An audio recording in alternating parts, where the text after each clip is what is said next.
Everyone may be seated. Good morning. We are ready to proceed, ladies and gentlemen. This witness has been sworn to testify truthfully. Okay? Mr. Goebel. Yes, John. Good morning, Kristen. Good morning. Being here. Good morning. Let me just start by asking you, how do you know Tanner Horn? He was in my 5th grade class. I don't know exactly how many years ago, but he was a student of mine. Can the members of the jury need to speak up a little bit? They're having trouble hearing you. Okay. He was a member. I was his teacher in 5th grade.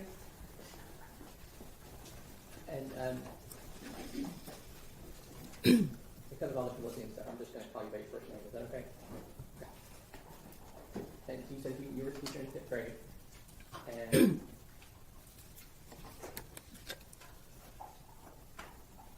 let me kind of skip where you're working out, but you went on and did other things in education, correct? Hang on. My bad. Okay, go ahead. Okay, how old was Tanner a student?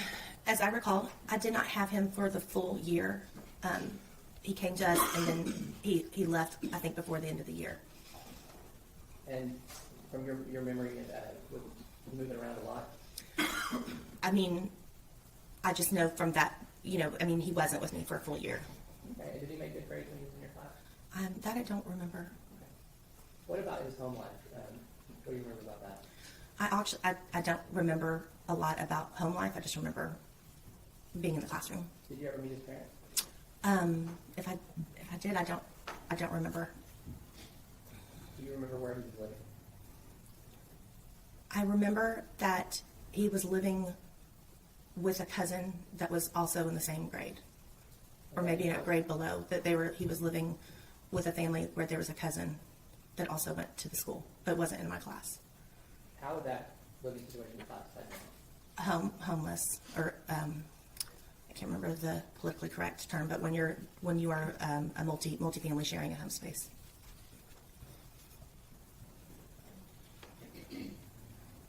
And when Tanner came into your class, was he diagnosed with a developmental disorder by that time? I do not.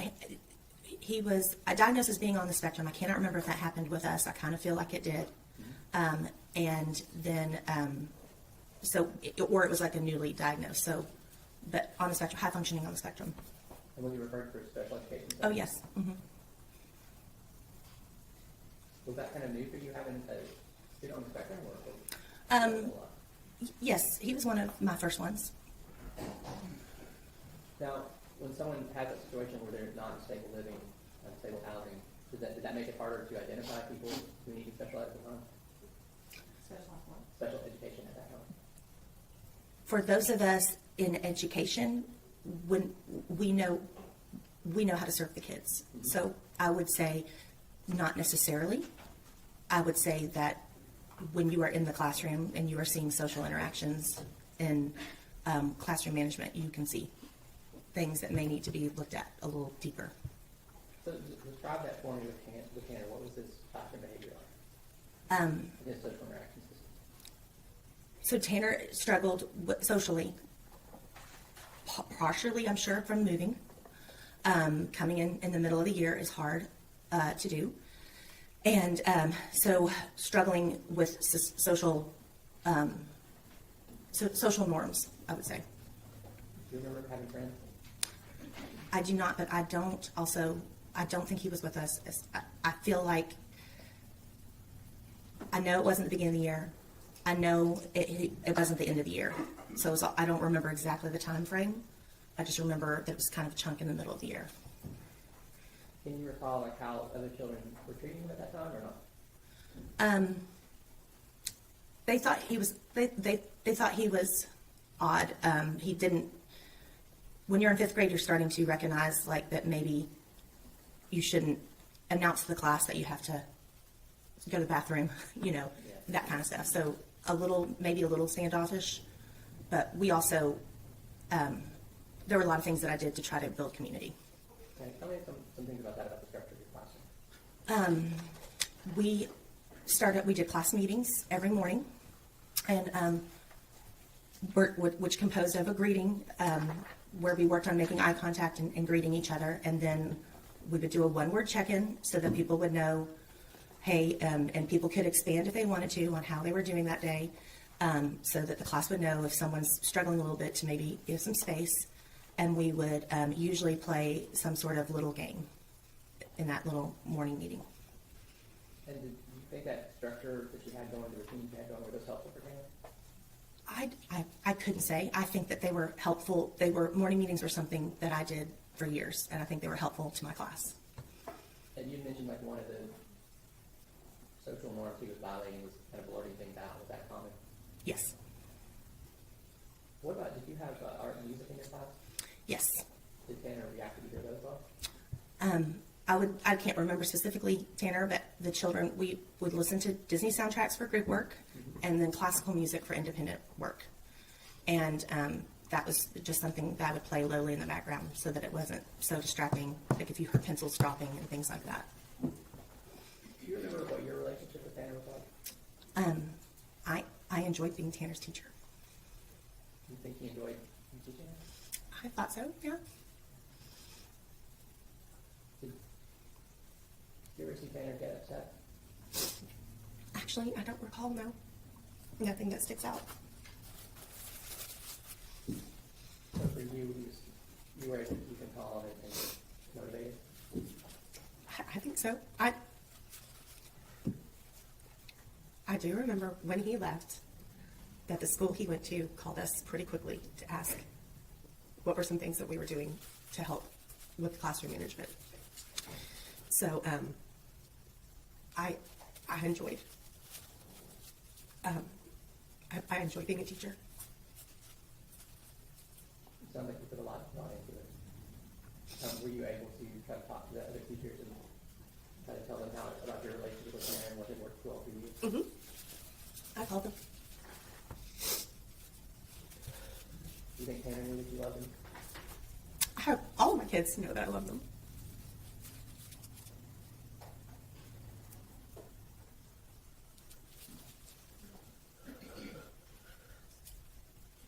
We talked about Tanner learning out that he had to go to the bathroom briefly.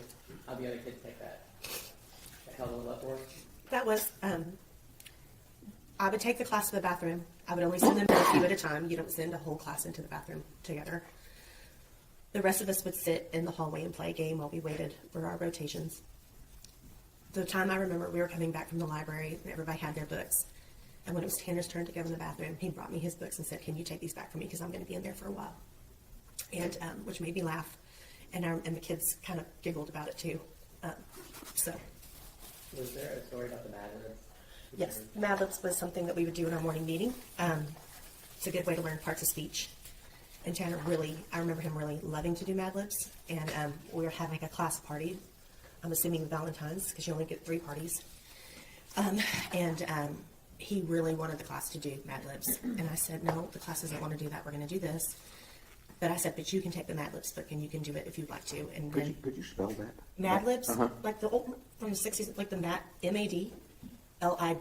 Okay. Mad Libs. I said that for, okay. Okay. I told him that he could do the Mad Libs by himself if he'd like to, and he did, and he was very much laughing and enjoying himself, but really I could tell he was trying to sell it to get everybody, because doing a Mad Libs by yourself, you know what your adjectives are and your nouns are. It kind of, it's not as funny as when you're doing it with someone who has no idea what the story is. I remember Mad Libs. What about the story about shampoo? There was a day where Tanner came and he had his snow hat on, and he came to school and he sat down and he took his hat off, and I looked at his hair and it had some dried bubbles in it, and I said, "Tanner, honey, do you still have shampoo in your hair?" And he immediately felt it and said, "Oh my gosh, I forgot to wash it out." And so I sent him to the nurse so that she could help him get his hair washed out. You take care of it? Your Honor, may I ask? Yes. Your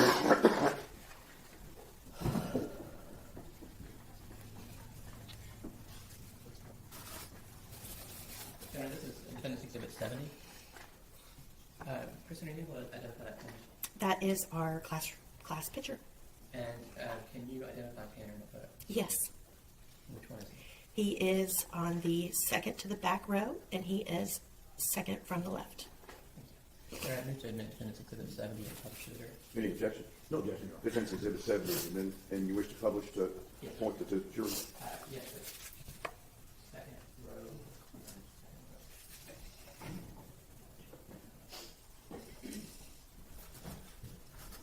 Now, what's the version of that? Okay.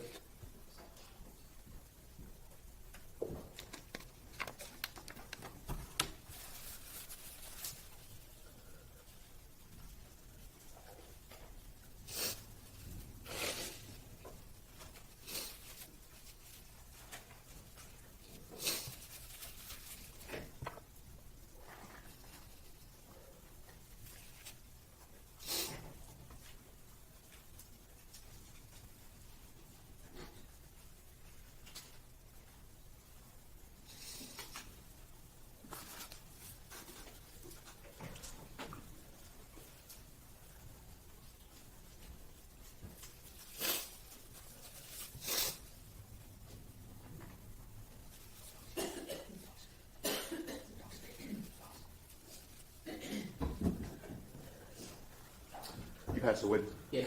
Cross-examination. Thank you, Your Honor. Ma'am, I just have a couple of questions for you. My name is James Stanton, and I'm the district attorney for Washington County. And I get the idea, ma'am, that you love all of your students, don't you? You're one of those teachers, right, that loves all your students. And is that, yes? Yes. Yes, okay. I get, even though, you said that you only saw Tanner for, it would seem like a few months in the middle of the year, is that right? Yes. But you put the same effort into him as you do to all of your students, don't you? Yes. Of course you do. And you said a little bit, and just to be sure here, it's not unusual for kids that kind of move in the middle of the year to have problems adjusting and socializing, is it? No, that's not unusual. Not unusual. But it seemed like that whatever you did for your students, including Tanner, at the morning meeting, you did that for their benefit to help them socialize, right? Yes.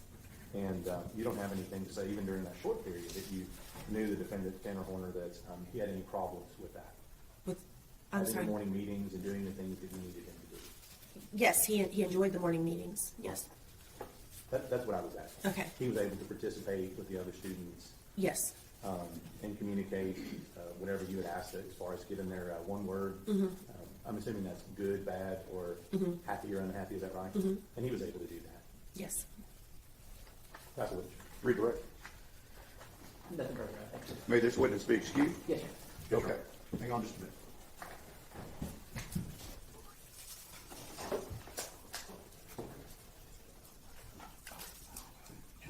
Okay. You'll follow deputy.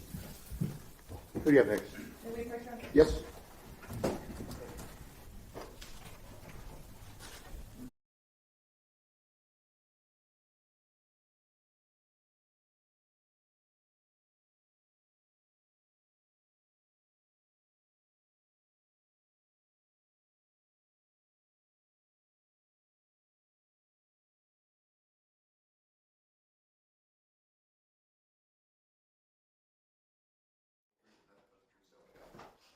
Okay. There's a rule of evidence that's in effect says you cannot be in court unless you're testifying. And once you have testified, do not discuss your testimony with anybody else except the lawyers. Okay? So we're going to ask you some questions outside the presence of the jury to start. Okay? All right, Ms. Anderson.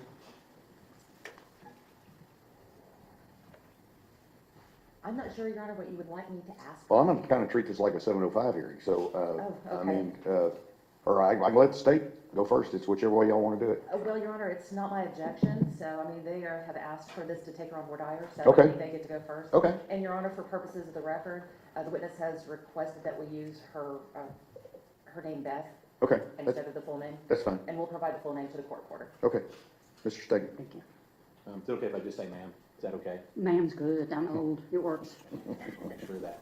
And ma'am, it's my understanding that you are a speech language pathologist I am. by training. Is that correct? That's correct. And as part of that, do you have a master's in speech therapy as well? Yes, I do. And I think there's something that you also get certified to get your C's. I have, Is that right? What does that mean? I was the in-home facilitator for the autistic students. Okay. In-home facilitator. Yeah, What is that? I didn't tell you too Hang much, on, did hang on. Got to have one person talking at one time, so let him finish asking the question before you get the answer. Okay? Go ahead, Mr. Stegan. I'll start. What is an in-home facilitator?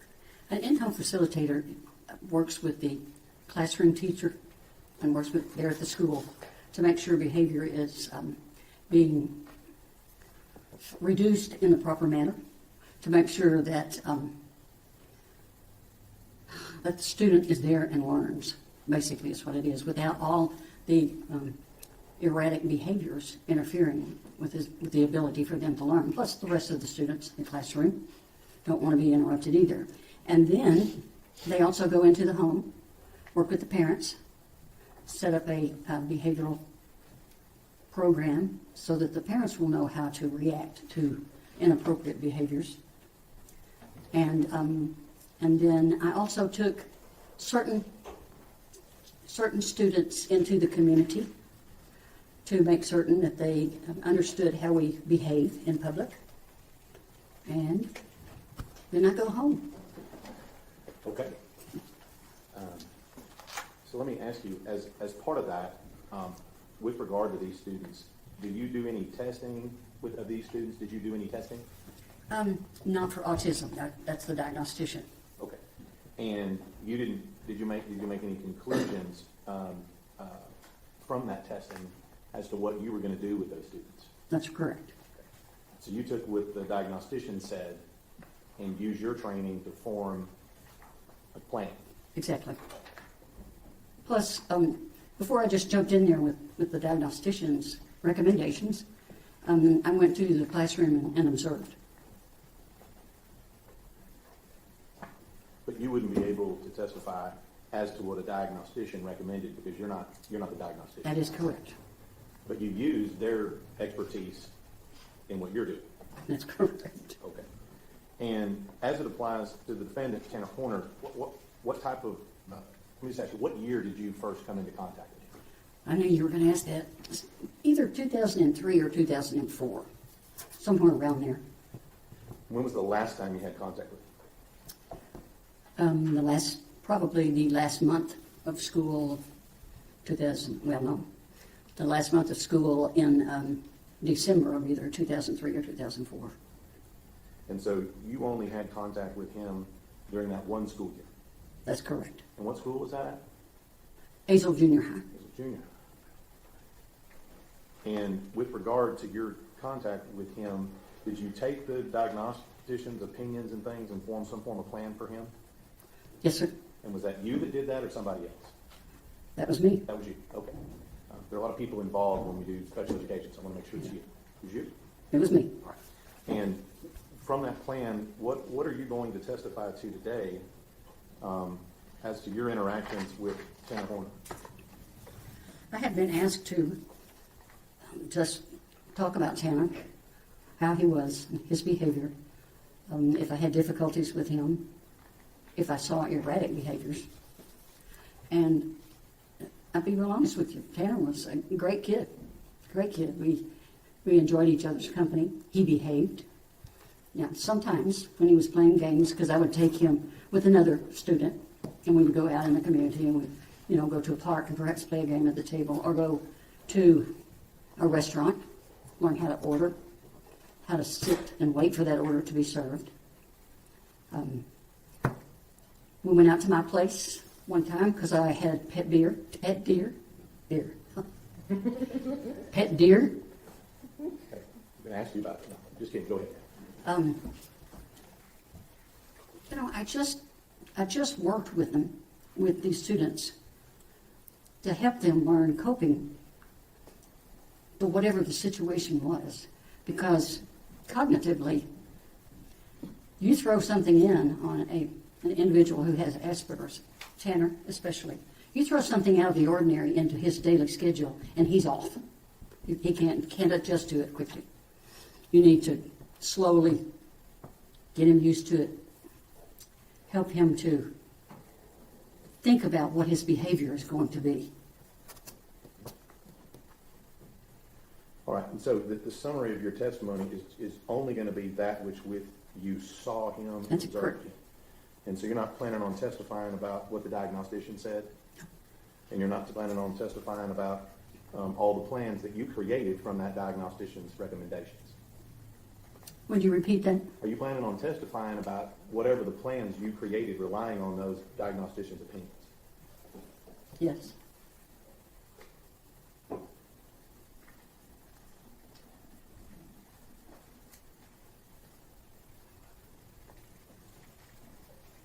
I don't have any further questions. Ms. Sanders?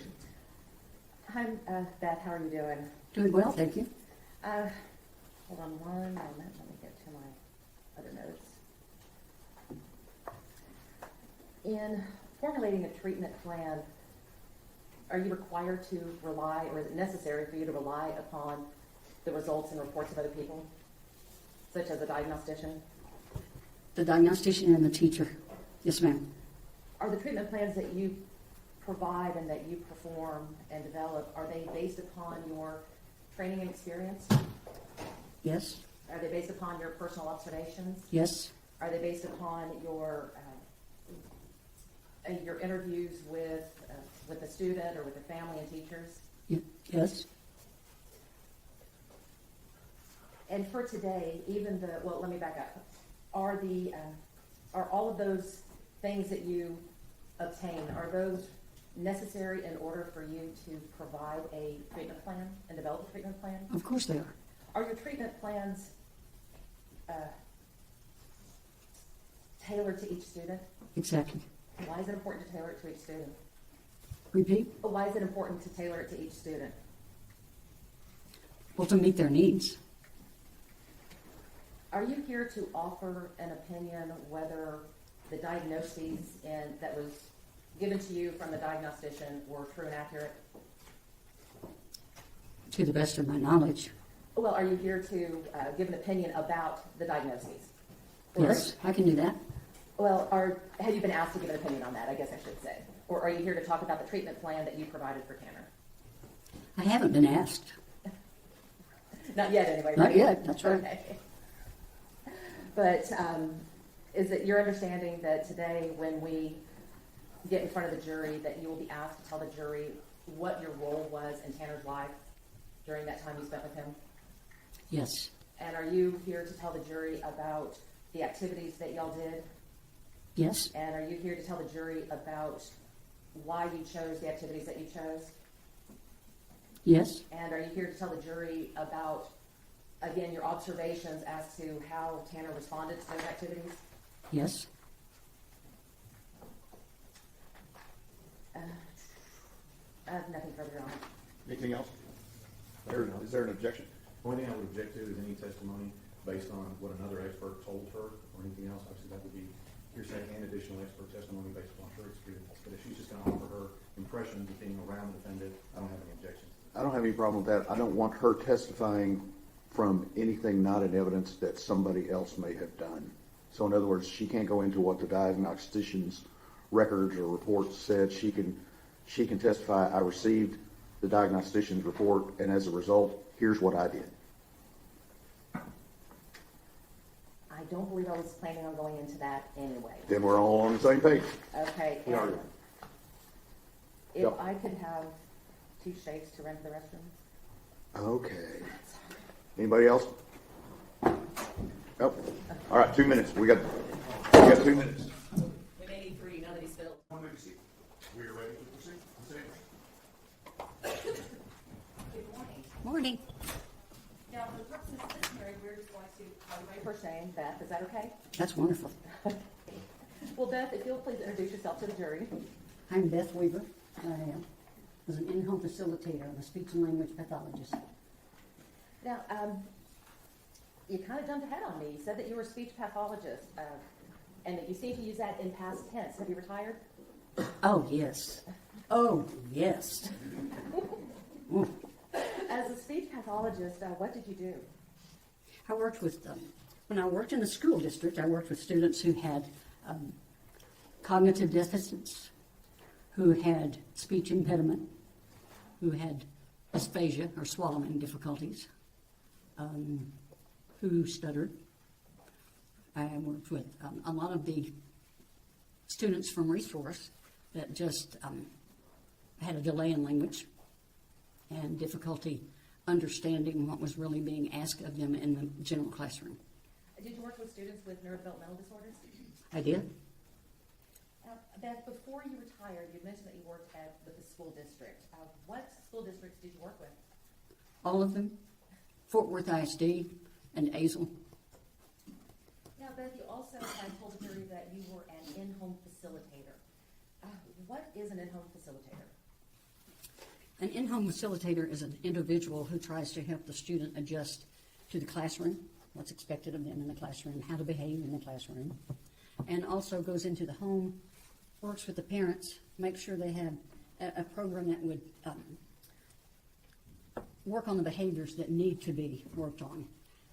And then I also took individuals out into the environment, teach them how to order at a restaurant, teach them how loudly to talk at the table and how loudly not to talk, and just teach them etiquette and go over situations that they have difficulty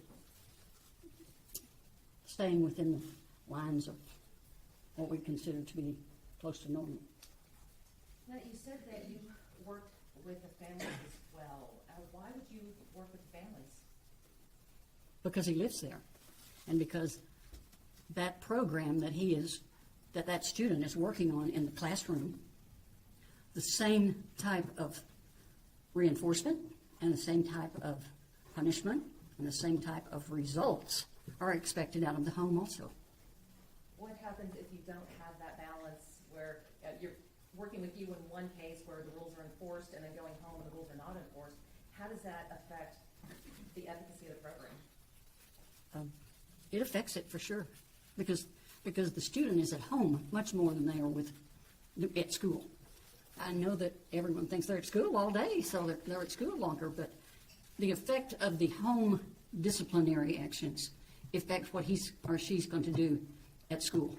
If they get away with interrupting or whatever, losing their temper, getting their way, being a spoiled child, they're going to expect that very same behavior when they get to school at first. So it seems that this program that you developed isn't just a behavior modification for the student, but also for the people at home. That's right. You're on the approach? Yes, ma'am.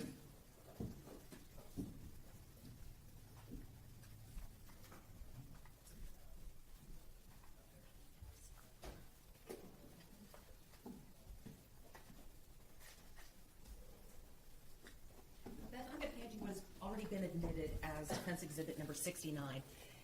If you'll just glance through those for a moment for me, and you can keep those up there.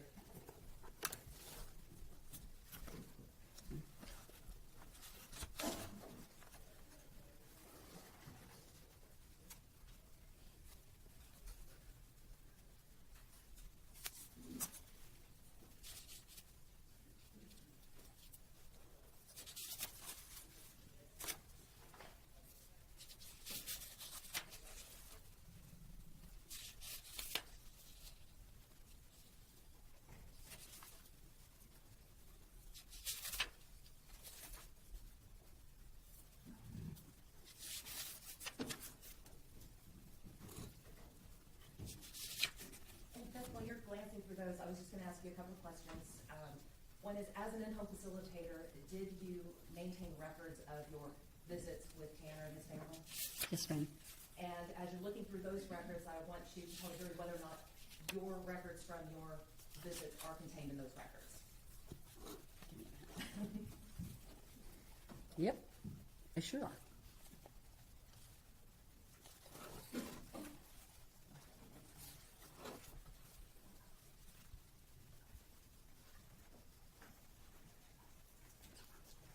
Okay, I'm sorry. Are the records that you... Yes, they are. Okay, thank you. Beth, are the services that you provide to the students, do they fall into the category of being therapeutic? Yes, Why is that? because we're changing behavior. Did Azle always have in-home facilitators? No, ma'am, I was the first. You had met the first. When did they start using them? 2003, I believe. Maybe a little bit in 2002. And what were some of the reasons a student might qualify for an in-home facilitator? Behavioral issues. Let me just say, can I speak freely? Yes, ma'am? Autism is, Well, hang on, let's do this. Let's do a question and answer, okay? Okay. At the time that Azle ISD started these programs, were they having a lot of autistic students in the school? Or did they have a lot of autistic students in the school? we had our share. Were there any difficulties that these students were having in relation to mainstreaming? Absolutely. The program that was started, was that started to help these autistic students kind of navigate school? Yes. And your role in that was as a navigator? Yes. When the program first started,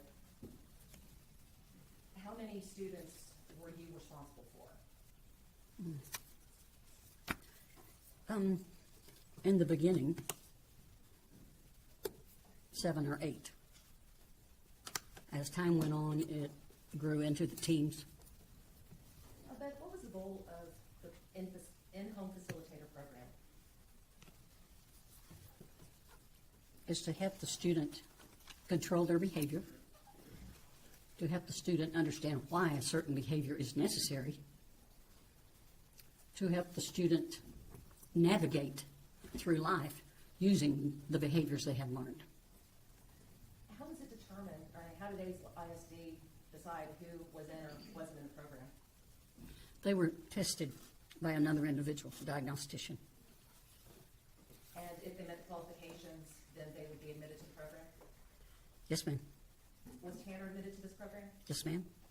All right, so you said that they would be seen by a diagnostician. Was it just a diagnostician, or were there other requirements that had to be met in order to be admitted into the program?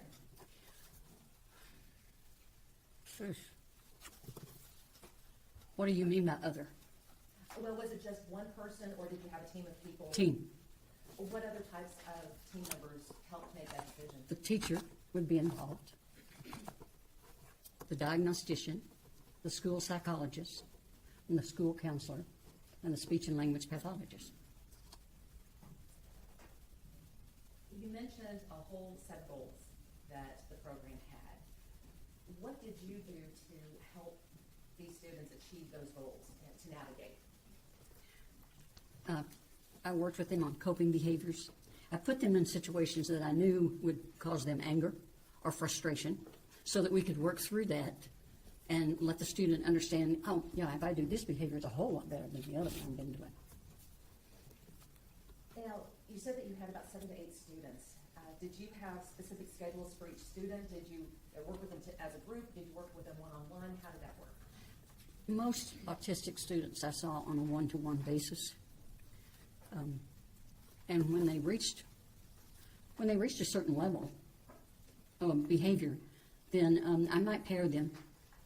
You know, I did put a couple or several together, and because that only enhances their ability to be around people and act and behave correctly. Now, Beth, I want to turn your attention to Tanner Horn. In your capacity as an in-home facilitator, did you ever provide services to Tanner? Yes. Do you recall what grade he was in when you first started the services? 7th grade, I believe. Do you remember how old he was? Lord, no. I don't know how old I am. And Tanner had qualified through all the diagnostics to get into the program, is that correct? That is correct. Tanner had also gone to the Child Study Center and went through testing there.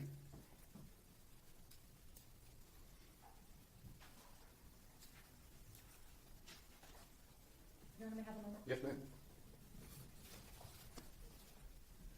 No, wake up. Don't stay awake.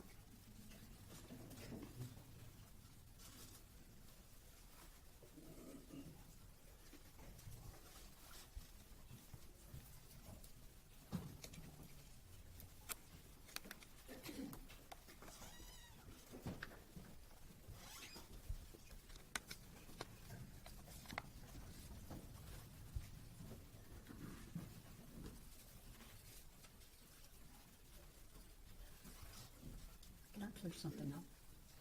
Can I clear something?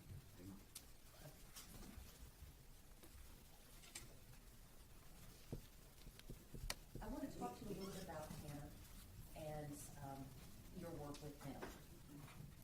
When you worked with Tanner, did you have the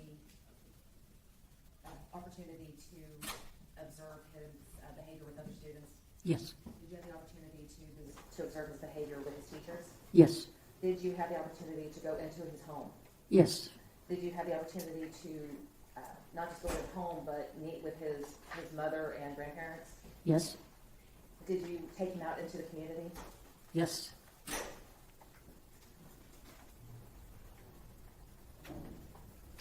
I want to ask you a little bit about your observations during these time periods.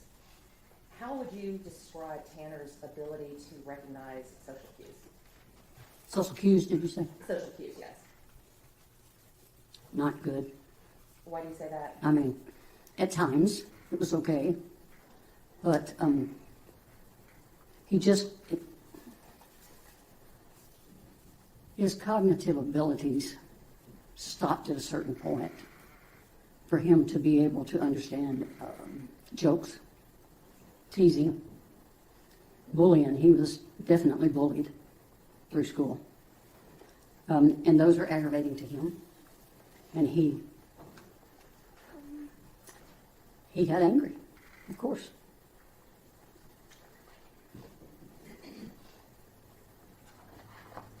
Did Tanner appear to be able to identify other people's emotions or feelings? At times.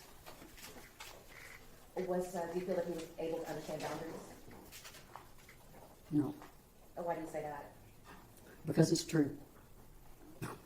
That's all I can say is, if he wanted to do something, and whatever he wanted to do was an item that belonged to someone else, it was difficult for him to understand that he couldn't use that item if they did not give him permission. Beth, I wanted to back up just one bit. As a speech pathologist, did you often work with students on the autism spectrum? Yes, And how can a speech pathologist help an autistic student? training for a speech and language pathologist includes cognitive, includes emotion, how someone interprets others' emotions and how they interpret what it is they're feeling inside of them. And we were trained in methods to do that. That's about all I can tell you. We were trained. So you had mentioned that Tanner had difficulty recognizing and following social cues. Is that in common with an autistic student? No, it is not. Now, Beth, what about concrete thinking? Can you explain to the jury what concrete thinking means? I can. Well, as you know, the difference between concrete and not concrete. Concrete thinking is the ability to think on what goes on in the immediate. I'm not sure I know where you want me to go with this. I guess what I'm getting at is during the time that you worked with Tanner, did he ever exhibit concrete thinking and taking things too literal? Oh, yes. Can you give me an example of that? Well, if someone, if he were in a classroom and someone was playing a joke on him, number one, he couldn't interpret that as a joke if it was offensive to him. And instead of just dealing with that in a manner that would be accepted, he gets angry.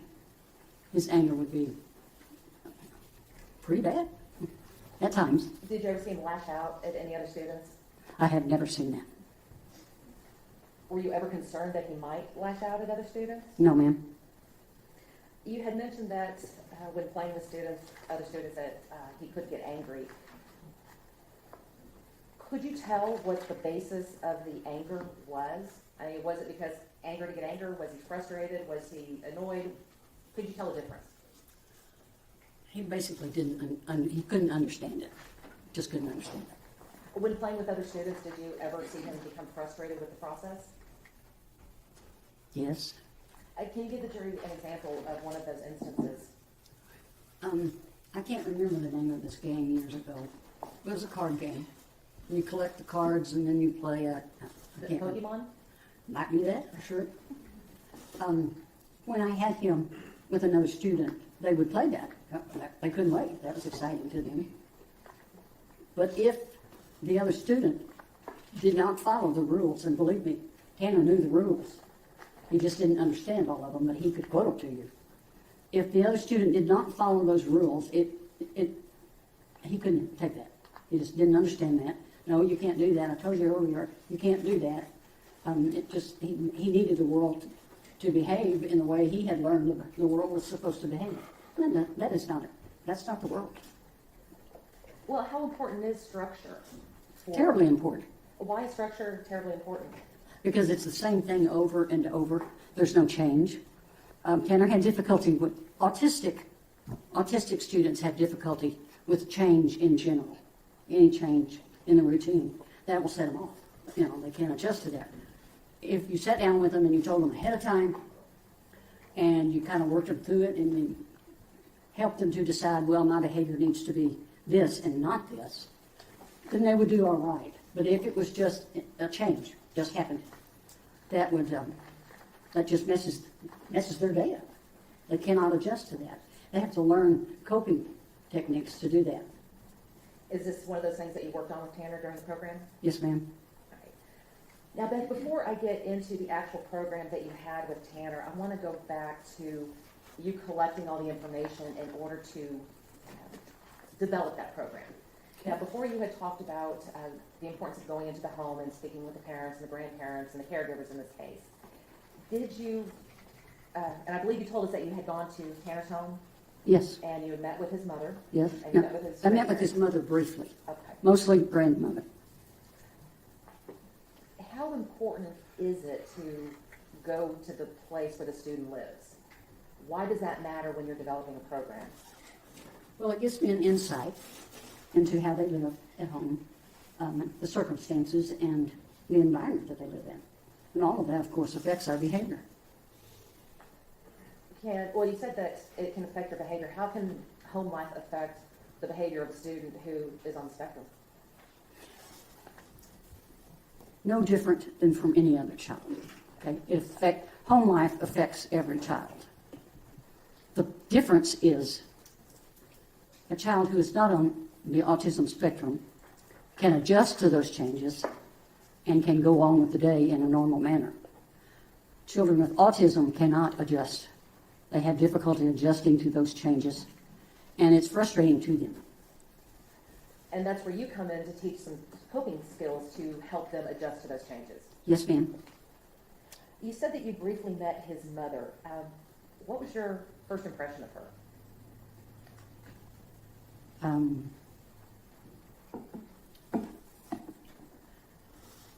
I did not feel like I didn't see any display of mothering. I didn't see that. Tana was upset because she was there in the home and she would get into his things. He didn't like that at all. And she wasn't in, like I said, I didn't see her very often. I know I saw her once and I possibly could have seen her twice. She was not a mother. She just wasn't a mother. She just did not have the motherly instincts. She had problems of her own. And Tanner was put on the back burner. Do you have a moment, Your Honor? Yes, ma'am.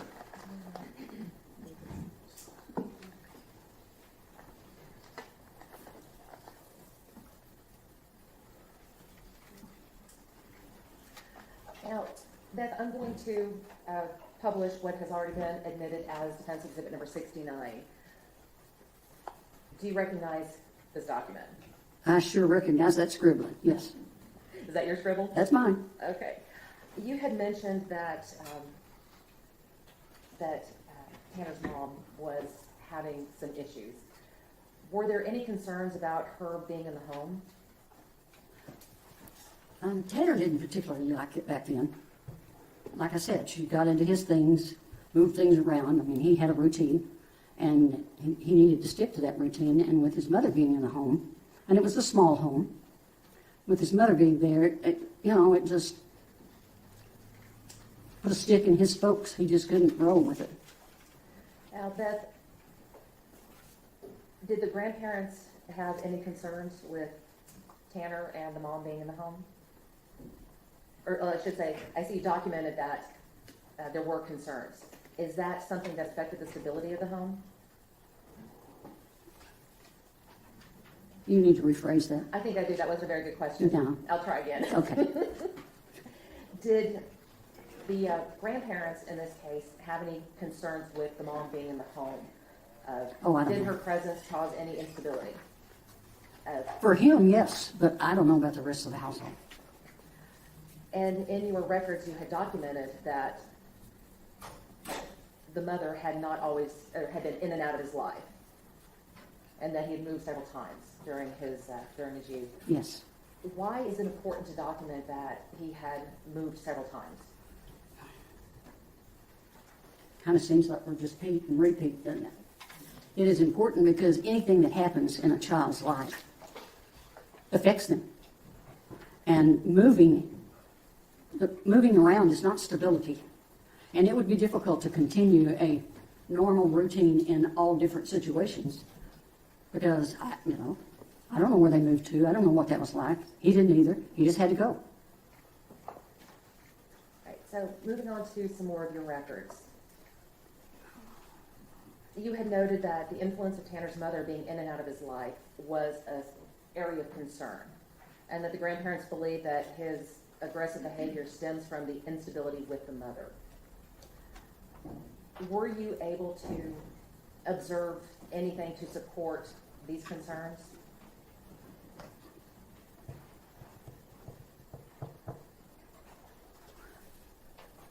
Where did I get, are you asking me where did you get the idea that they were concerned about the mother being in the home? Yes. Well, actually, the grandmother said to me at one meeting that when the mother was there, that she said her being here infringes upon Tanner's routines. And we've already established that routines are important, right? Absolutely. And I wanted to note one more concern where the parents were concerned that MDT for Thursday. What is that? What is an MDT? I don't remember. Okay. And did you, could it be multidisciplinary team? Did I what? Could it be multidisciplinary team? Oh, I bet it is. Well, we could just make something up. Nobody knows. Now, Beth, one of the things that was noted in your records was that the mother was back home, and therefore Tanner's behavior is not exactly the same as before. Would that indicate to you that the mother's presence caused these disturbances? My opinion is yes. And one of the other concerns was that the effect of mom being in and out of his life. Sure. Oh, just getting ahead of myself. Okay. Did Tanner's mom ever get involved in any of the sessions that you had at the home? And Judge, we can turn up the lights if we Okay. Oh, let there be light. let there. Ask that again, please. Okay. Did Tanner's mother ever get involved in any of the sessions you had in the home? No. Did she ever make her presence known during these sessions? She was in the room, and that's it. And would she ever make any comments about what was going on during the sessions, even though she wasn't directly involved with No. them?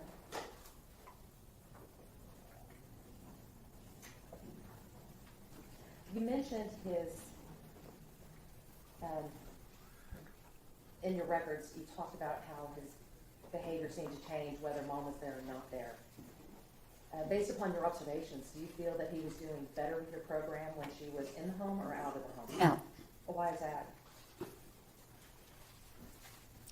Because her being in the home interrupts his routine. Also in that home was his grandmother, Did you, what were your first impressions of her? She's a lovely lady, and she tried her best. Did she have her own issues? Probably. We didn't discuss them. And did you have the opportunity to watch Tanner and his grandmother interact together? Yes, a little bit. And Sure. how'd those interactions go? It's according to what she asked Tanner to do. But mostly, it was okay. I mean, I'm sure they had their differences, but I never saw him get angry at his grandmother. Over the course of your sessions with the family and with Tanner, and based upon your observations, did his grandmother seem to love Tanner? Oh, yes. And did Tanner Oh, seem yes. to love her? Oh, yes. They adored each other. And did his grandmother seem motivated to try to help Tanner and to make sure that he gets the services that he needed? Yes. Do you think she was able to help the way she wanted to, or only the way that she was able to? I Object, that's fair. I can't answer that for her. Hang on just a minute. The objection's sustained. You don't need to answer that. I'm not going to answer that. Did you have the opportunity to meet his grandfather? Yes, I did. And did you watch the interactions between Tanner and his grandfather? Yes, some. What were those like? The grandfather was a little more demanding, a little gruff with him at times, I thought. Did you ever see him raise his voice or hear him raise his voice to Tanner? Yes, Did you ever hear him bark at him or snap at him? yes, Did you ever hear him say ugly things to Tanner? no. Just in an ugly tone. When this happened, were you able to watch Tanner's demeanor and how he accepted this? Yes, And how did his demeanor change? yes. How so? You could tell it upset him. You could tell he wasn't happy with what he was being asked to do, and certainly not the way he was being asked to do it. Was his grandfather very involved in this program that you No. established? Not really. Did you ever try to get him involved in the program? No, Did he ever express any interest in trying to help out? no, Did you ever meet with him to try to work with him on how to handle a child that was on the spectrum? we talked about behavior and how one person's behavior can affect the other person's behavior. But no, we didn't get it. He was a serviceman. I didn't push him too far. Did he seem receptive to your information? No, Did he seem to understand what you were doing was so important? no. Did he seem to care? Well, I think he cared because I was in the home, in and out of the home, and it's not that we didn't get along with each other, because we did. He just didn't understand. He had no understanding. He just wanted Tanner to quit having his tantrums, to behave. And he was the one setting Tanner's behavior off. So it was kind of like a vicious cycle? It was, yes ma'am. And so you have to work not just on one, you have to be able to work on both of them? That's correct. And if one is not willing or receptive to Judge, I'll help, take this point of meeting. Don't lead your witness. if one person is not willing to accept the help, how does that affect the other? Well, the program can't work. Have you ever ridden a bicycle with one tire? It's a little difficult, and that's the way this works. So let's talk about some of the other parts of the program that you worked on with. You had mentioned earlier about cognitive processing, and I think you also meant social skills. I also mentioned social skills. Let's start with cognitive processing. What did you mean when you said cognitive processing? What I mean is, when we do a behavior, there's going to be a consequence. And in the normal way the brain works, you can foresee what that consequence may be. So you tell yourself, we don't want to do that. He doesn't foresee that. He just can't foresee that. He has to learn, he learned coping to stop and to think about it.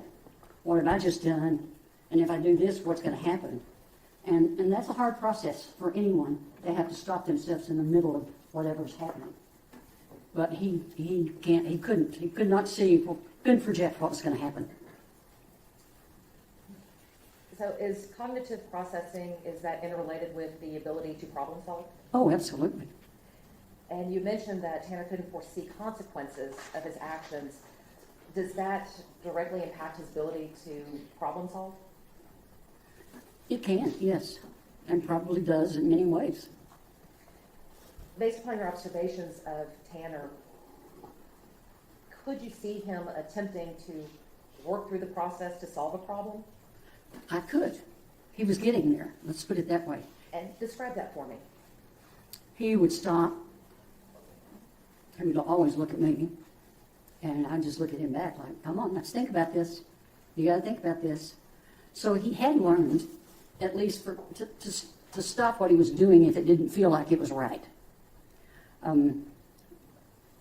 He didn't, in the beginning, he could not do that.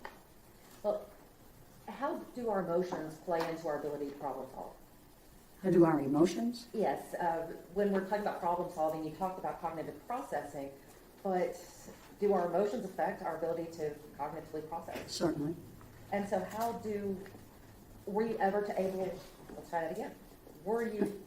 Did you ever see a situation where emotions, or Tanner's emotions, got in the way of his ability to problem solve? Yes. For instance, playing the game with the other student, he knew those rules. He knew those rules, and that student just broke the rules. And so I would watch him, and he got to where, when that happened, he would stop and think.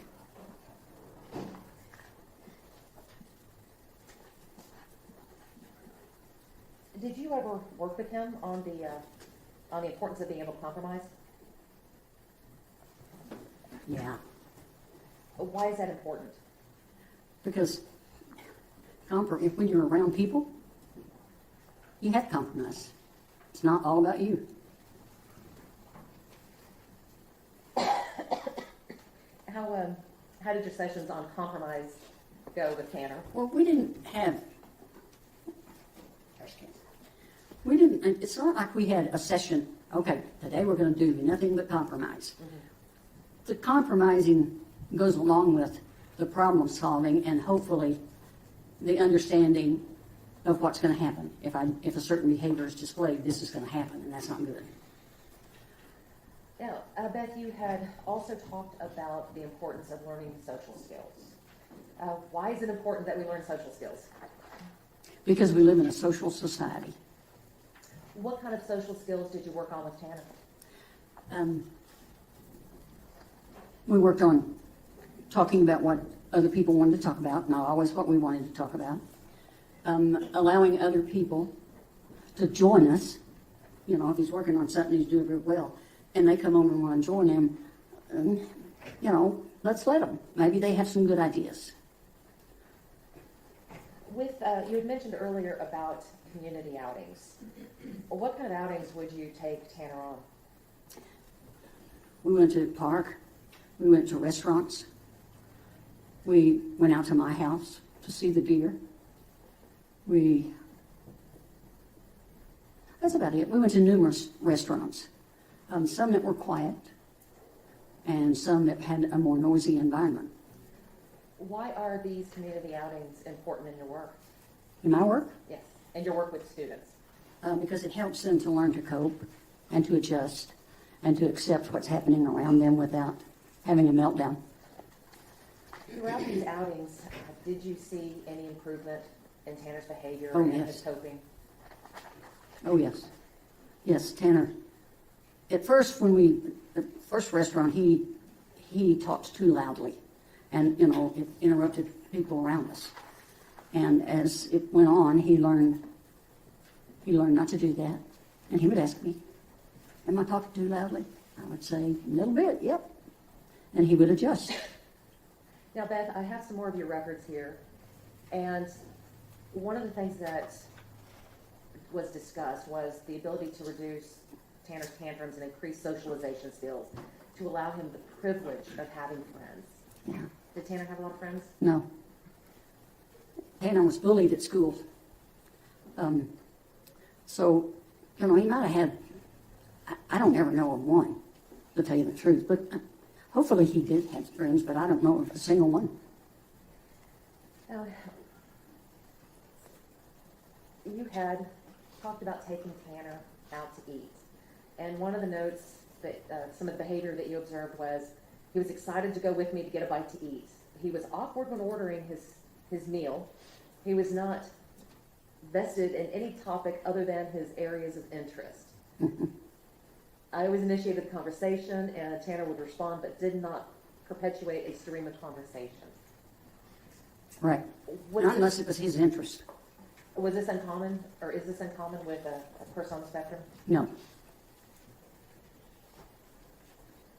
And as you proceeded with these community outings, you said that you were able to see some improvement? Oh, yes. And would that be noted by Tanner was being more talkative? Yes. He communicated better because he talked with us, and he just had an overall improvement, really, which is why I recommended him continue. And I'm not going to go through all of these slides with you, but I did have a question about these tick marks. What are these tick marks for? So, because when the jury goes back and takes these records back with them, I'd like them to be able to understand what it all means in there. It means he did well. It means he entered the conversation well. He added to the conversation. He initiated. He talked loudly. Now, that was not particularly good. But his turn taking was really improving. I was very proud of it. But in spite of some of these, he still had some issues. And again, the jury will be able to take these records back and look at them. But you noted that goals are showing good improvement and continue with the current plan. How important is it to continue with these plans? It's important. It's very important. Why is it important? To strengthen the coping skills that he's learned, and to help build his confidence that he is communicating with others. He's doing a good job. He's turn taking. He's just behaving well. At this point, you recommended that the school continue with the current plan. Do you know if that happened? I don't know for sure, but I don't think so. And what can happen if a person who is learning new skills, showing improvement, is suddenly taken out of that program? What happens to those skills? Well, I can't really say. It would be the individual. Speaking about our individual, he will either continue with what he's learned, or it will go by the wayside. Well, let me ask you this. How difficult is it to transfer the skills that he is learning with you while in your presence in these semi-controlled environments? How difficult is it to take that and put it into another context where he may not be with you, may not be in a controlled environment? I guess the transferability of these skills. Yes. Well, at first it was difficult, but when he learns how to behave in a manner that is acceptable, then he goes on and he uses them. It was, in my opinion, it was very important that he continue. And I just don't think it happened. Now, Beth, it's been 20 years since you've had Tanner as a student. It's been over 20 years since you were his in-home facilitator. How do you remember him so well? I liked him. He was a great kid, and he was mannerly. Yes, ma'am, no, ma'am. I'm sorry I did that. I just had fun with him. He was a fun kid. Now, Beth, you understand that he has pled guilty to the offense of capital murder that involved a kidnapping. Yes, I do. And you understand that there have been other allegations involved with that kidnapping and murder of Athena. I don't know that. I have not involved myself in anything. Now, Beth, are you saying that Tanner's autism was, the reason why this incident occurred? No. Do you feel that it's an excuse for what happened? No. Do you feel that it justifies No. doing what he did? No. Do you feel that it's a defense to what he did? It's what? A defense to what he did? No, I don't. I'll tell you where it comes in my mind. Is this young man should have never been in that truck by himself. Now, Beth, I want to go back to one last question, and that is, when you were Tanner's in-home facilitator, did you enjoy spending time with him? Yeah, what? Did you enjoy spending time with him? Yes, very much. All right, Your Honor, I'll pass the witness. Mr. State, do you anticipate much cross-examination of her? There's been a lot gone over, Judge. I don't know where it's gonna go. All right, let's take our morning break, okay? We'll start back up at 10 minutes to 11.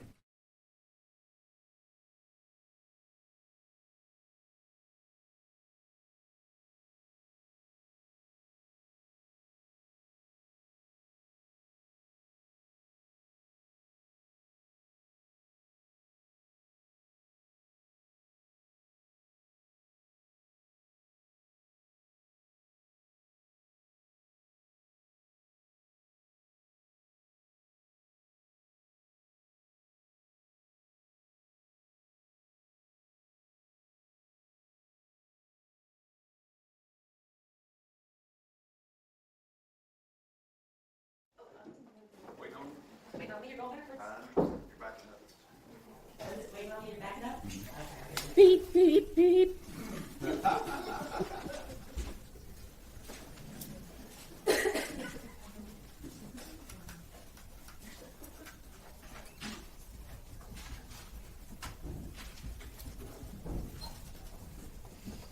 What are we waiting on? Yeah, they're important.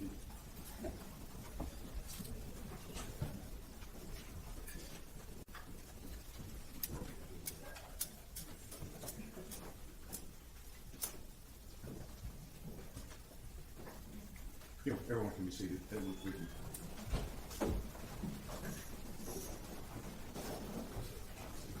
Mr. State, cross-examination. Thank you, Your Honor. And I appreciate you being here today. Thank you. And your work with our youth for so long. Appreciate that. I'm going to go through just a couple things with you here, and we'll let you get out of here, okay? I appreciate that. And it sounds like to me that even in the limited time that you knew the defendant, Mr. Horner, it seems like you put a lot of work into it. Is that right? Yeah, I did. And I take it from your explanations of things, this was not unusual for you to put this type of work into a student. Don't ever get my job. Yeah. Well, you have to. You know, you learn to love them, and you want to do the best for them. Okay, go ahead. Is your microphone on now? It is now. Do you sing? I didn't know you sing it time.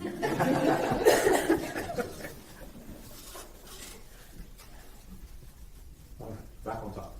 Back on topic. And it's fair to say, though, that whatever you're talking about today about Mr. Horner is from 25 plus years ago. Is that right? A long time ago, yes, sir. And so I'm going to go through a couple of things here. But what you do remember, and you've looked at your records there, is that he had the capacity to change his behavior. Would you agree with that? Yes. And you Not as easily as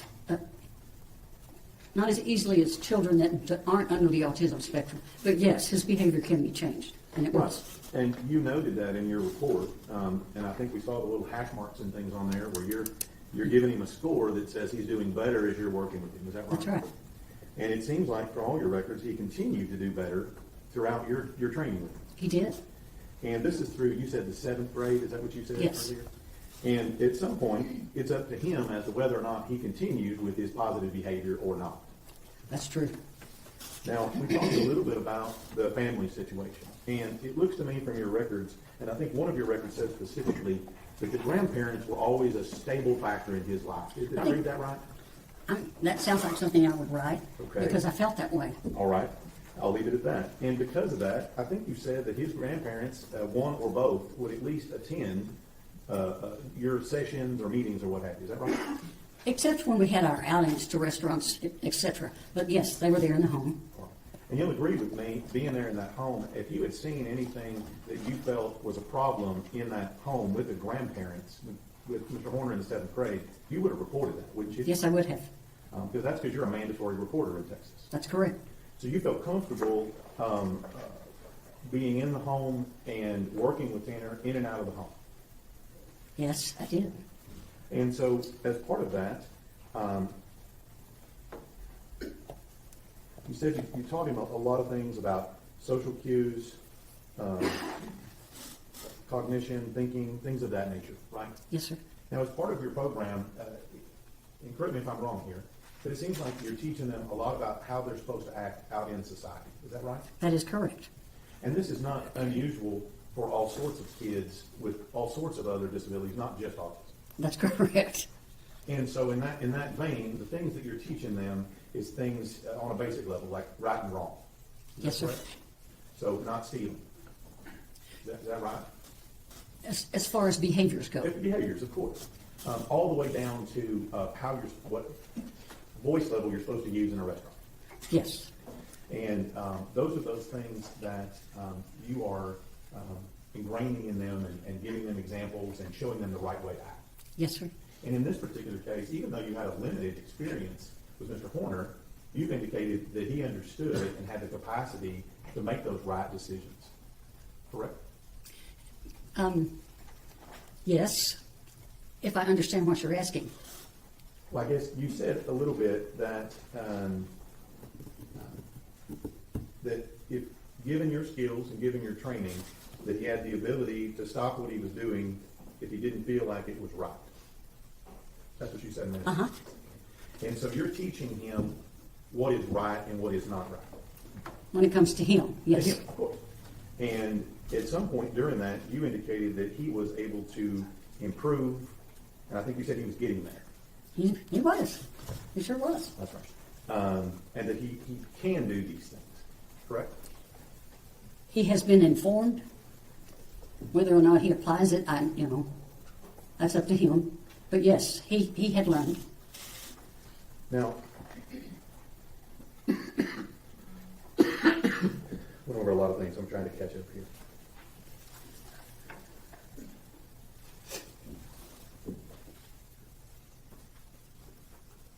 So we talked about kind of this relationship. It seemed to be a little bit of a tense relationship with the mom being there and the grandparents participating in it. Would you agree with that? I would.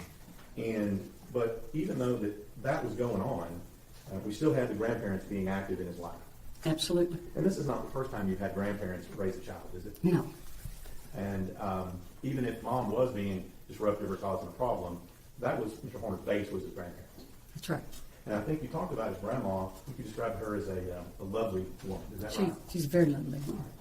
And I think you described grandfather as a little more gruff. I think that was your word. Rough, cranky. Yeah. Cranky. That was Bill. Kind of a get off my lawn kind of guy. Yeah. Is that what you're talking about? Yeah. And given his military experience and where he had been in the world, did you blame him for being a little rough? Not at all. Because you remember he'd been a soldier at some point, is that right? Yeah, I believe in the Vietnam War. Exactly. So when we're going through this and we're talking about Tanner, you at least attempted for the time that you were with him to teach him those skills that we saw up on the board. Yes, sir. Now let me ask you this. You also said that you taught him manners, right? And you appreciated his good manners. I think that's right, wasn't it?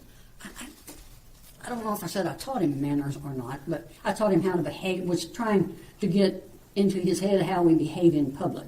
Right. And I think you said that he was a yes sir, no sir, yes ma'am, no ma'am. Absolutely. But he came to me like that. So he had some pre-training on how to act. Yes. But you also said he had the ability, when he had done something wrong, to say he was sorry. That's right. Now, in this particular case,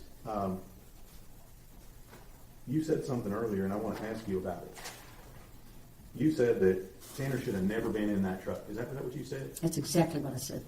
And I guess I need to know. Alone. Alone. Okay. So I guess what you're saying is that he shouldn't have been trusted to be in that truck alone. Right. And that's not to say that he couldn't do that job and do it well. That's to say when circumstances don't follow the norm for him, cognitively he can't, what he's telling himself is, just fix it. Let's just fix this. And sometimes his fix is worse than the problem. Right. And what's your understanding of what he initially did to Athena Strand that precipitated this event? What's your understanding of that? Well, from the news, back when we lost Athena, it's my understanding that he was backing the truck up and bumped her, or, I don't know, hit her with the truck some way. And that's why you're saying that he shouldn't have been alone in the truck, That's because your right. understanding is that he hit her with the truck. That's right. Think about it. If another adult had been in that vehicle with him, the outcome would have more than likely been very different, and we would still have little Athena. You understand, if the fact is that he did not hit her with that truck, that creates a whole different situation. He didn't. If the evidence is that he did not hit her with that truck, and that did not happen as you understand it, that changes your opinion on things, doesn't it? Well, it doesn't change my opinion, because my opinion will always be he should have had another adult in the car with him, in the vehicle with him. What it does, it makes me wonder what the whole thing was about. Why? And you're not telling us today that his autism had anything to do with the criminal offense in this case. But the outcome, well, you're going to have to ask that a different I way. mean, are you saying that his autism caused him to kidnap and murder this child? No, I'm saying it did not. That's what you're Regret. Very briefly, Your Honor. Oh, no. Beth, I only have that many questions, okay? Do you think that Tanner would have been able to make the changes that you noted without intervention? No, I don't. Do you think he would have been able to maintain those changes that you saw over the 1 year that you dealt with him without continued intervention from someone like you? It would certainly be a disruption in his ability to carry on with it, yes. When the state asked you about teaching Tanner the ability to know right from wrong, were you talking about his ability to make the right decision in problem solving? Yes. And does that go back to his inability to foresee his consequences or the consequences? Exactly. Okay. That was 4 questions, so I still have 1, but I'm going to give that time back to the judge. I have no further questions. Mr. State, Hallelujah. Nothing further. may this witness be excused? No objections, Your Honor. You're done. I'm done. Well, I can't What's that? say I enjoyed it, but y'all have a good day. What's your step? All right. Let me see counsel.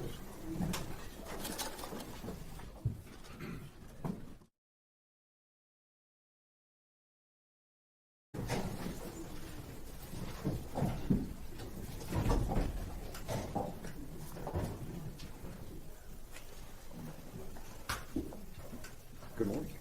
Ladies and gentlemen, this witness has been previously sworn to testify truthfully. And if you get to the point, Doctor, where you need to approach the board, please feel free to get up and walk around. Very good. Thank you, sir. Mr. Goebel. Thank you, Your Honor. Dr. Lewine, would you introduce yourself to the jury, please? Good morning. I'm Dr. Jeffrey David Lewine. I am a neuroscientist by training, so I'm an expert on the brain. Okay, can you, tell me a little bit more about the neuroscience here. Yeah, so I do have some slides here, although it's not working. Just ignore these for the moment. Just listen to me. They're mostly for me. So neuroscience is the study of the brain, the spinal cord, and the nerves in health and disease. And it includes everything from the basic biology of individual brain cells to how brain cells are interconnected to form networks that support things like memory, attention, the emotional regulation of behavior, to clinical aspects of neuroscience, so how when the brain is damaged, that manifests as disease or injury. And then finally, the techniques that we use to look at the brain. So things like magnetic resonance imaging, MRI, PET imaging, something known as positron emission tomography, and also electroencephalography, EEG. These are all methods that we can use to give us insights into the structure and function of the brain. Let's talk a little bit about your qualifications to do that type of work and to give those opinions. What's your education background? Yeah, so I actually have bachelor's, master's, and doctoral degrees in neuroscience from the University of Rochester in upstate New York. I was then a postdoctoral fellow in neuroscience and biophysics at Los Alamos National Laboratory. They got lots of people working on bombs and things, but they actually have a very large biology group, and neuroscience was part of that.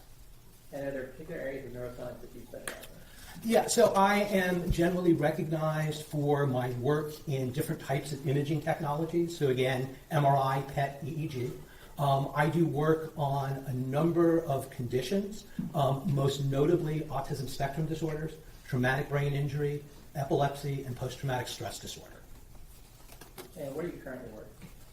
So I wear lots of different hats depending on what day you find me. So I am the Chief Executive and Chief Scientific Officer of the Center for Advanced Diagnostics, Evaluation, and Therapeutics, located in Albuquerque, New Mexico.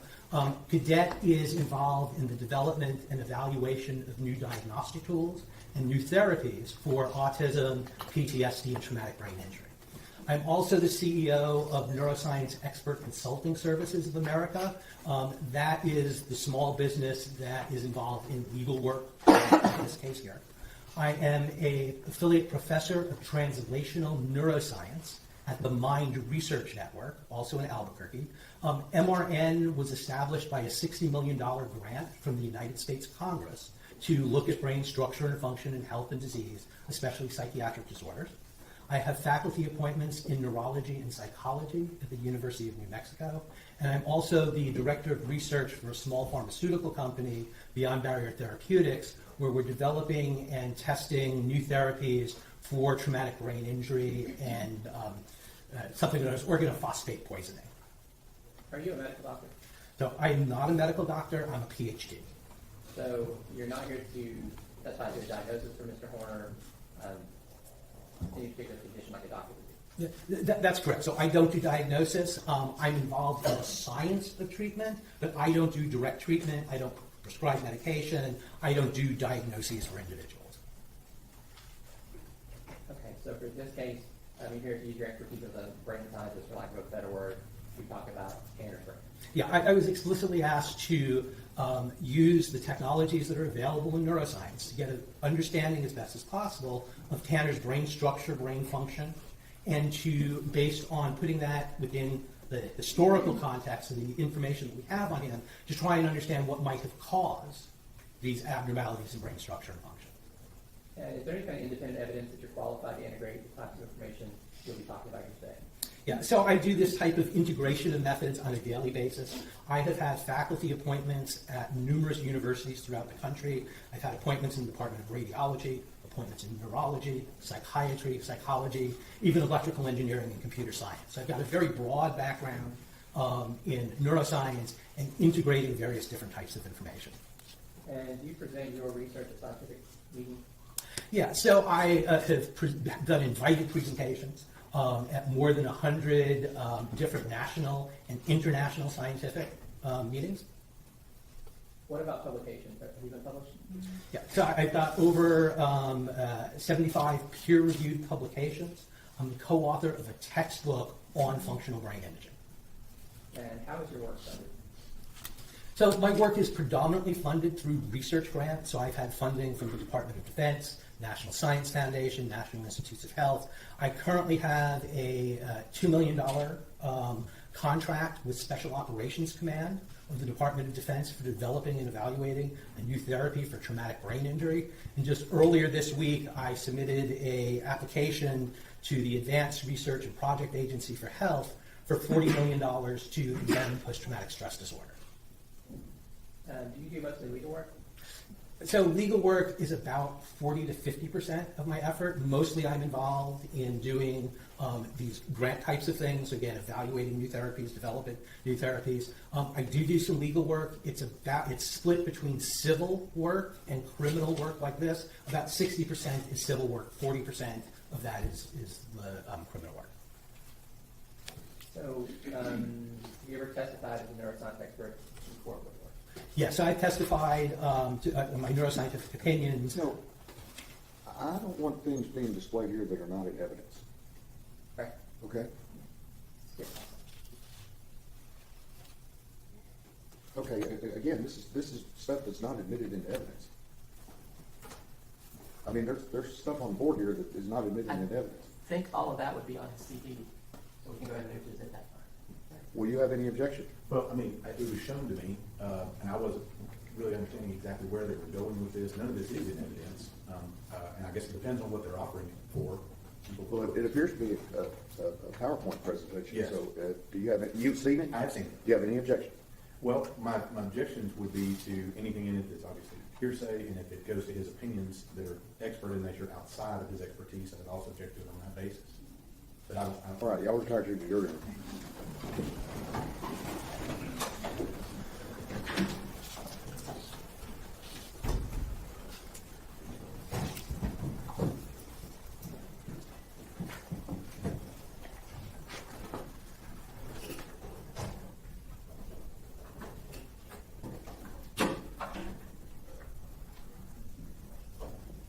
Everyone may be seated.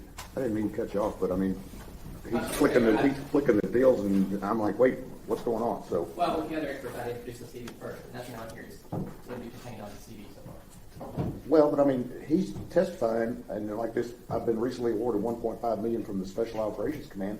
He's not testifying. I mean, we got stuff up there on the jury that the jury's reading that he's not testifying to, and I want to clear that up. So, with this PowerPoint presentation, is there anything in here that the state is going to object to? I mean, I'm going to let him testify to it, but I don't want it being shown to the jury as an exhibit. Okay. That's the last screen with anything about his career. Okay. The rest of it is the materials that we provided yesterday and today. Okay. His finding.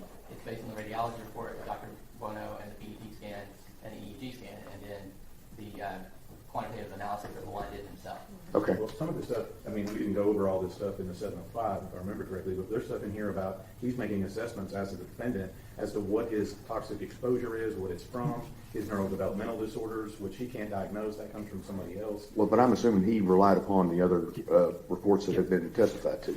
Is that correct? Yes, sir. Okay. That's correct, but he's not able to make any form of diagnosis and make any conclusions that Mr. Horner is suffering from any of these. He doesn't have that ability. Well, that's already been testified to, so he can rely upon it.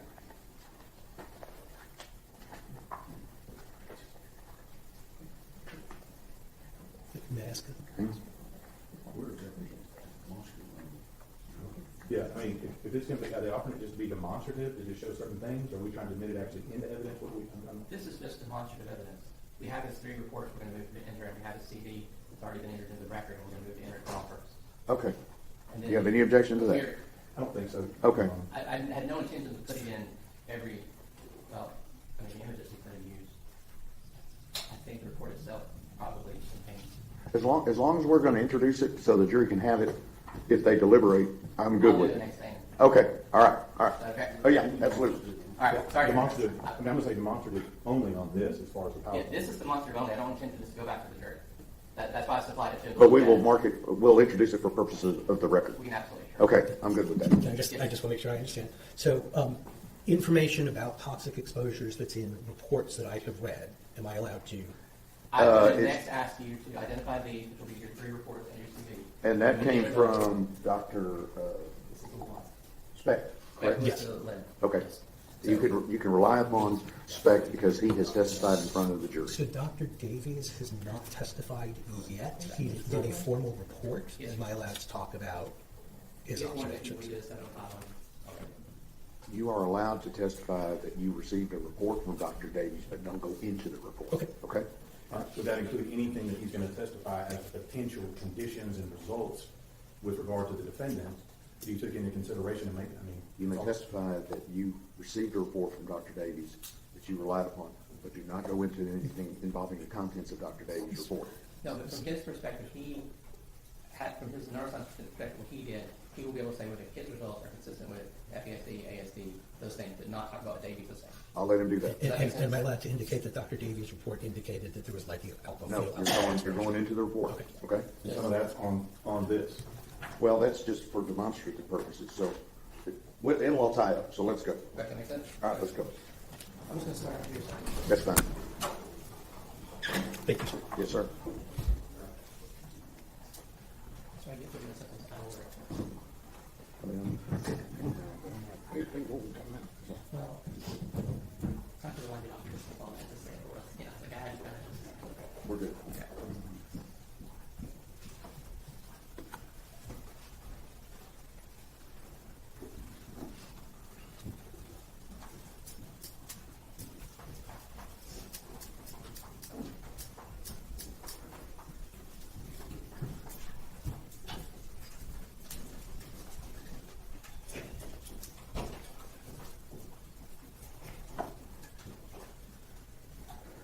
Everyone may be seated. We're ready to proceed. Mr. Gold. Dr. Lewine, does the defendant's exhibit give the true and accurate copy of the proceedings? Yes, sir. Your Honor, that was previously admitted to the record. I move now to admit for all purposes. Any objection? No objection to the State's Exhibit 50 is admitted for all purposes. Dr. Lewine, is defendant's exhibit 71 a true and correct copy of your MRI report? It's the brain integrity check MRI report, correct? Um, Your Honor, I move to admit that it's, I'm sorry. I would move to admit that report at this time. 71, any objections? No objection. All right, Defense Exhibit 71 is admitted. Dr. Lewine, is defendant's exhibit 72 a true and accurate copy of the EEG, MEG physiology report? Yes, in this case, it's just EEG, so BIC EEG report. Your Honor, I move to admit defendant's exhibit 72 at this time. Any objection? No objection, Your Honor. Defendant's Exhibit 72 is admitted. Dr. Lewine, is defendant's exhibit 73 a true and accurate copy of the PET report? It's my PET report, correct? Your Honor, I move to admit defendant's exhibit 73. Any objection? None, Your Honor. Defense Exhibit 73 is admitted. Thank you, Your Honor. Your Honor, we got one more question. Dr. Lewine, did you review any other material for records in preparing your report or preparing the testimony? Yes, so I reviewed extensive records and also a number of expert reports.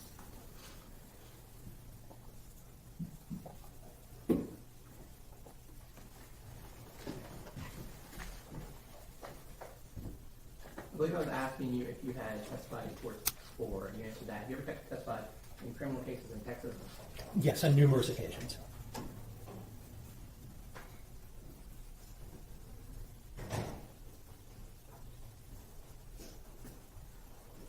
And I believe we have a PowerPoint presentation that we're going to be using to help explain your testimony to the jury. Yes, I'm going to go down here and go into a little bit of professor mode here for a little bit. The pointer doesn't work very well, so it's a little bit easier down here directly. Can you all hear me okay? Okay, thank you.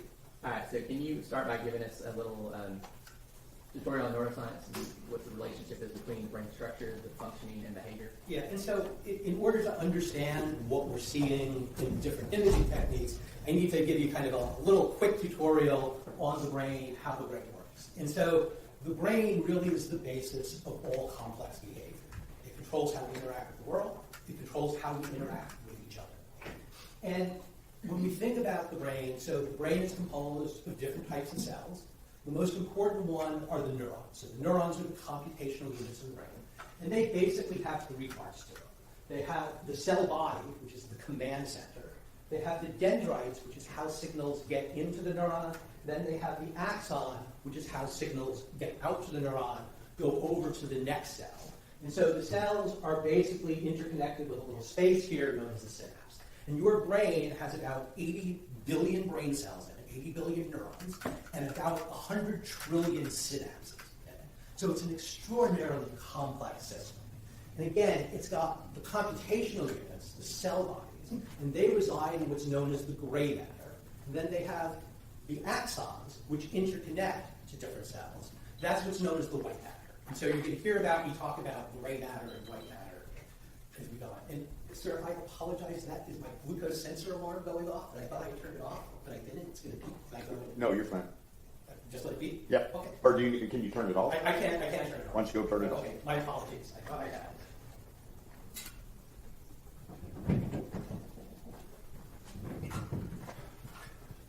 All right, that's just been one of those mornings.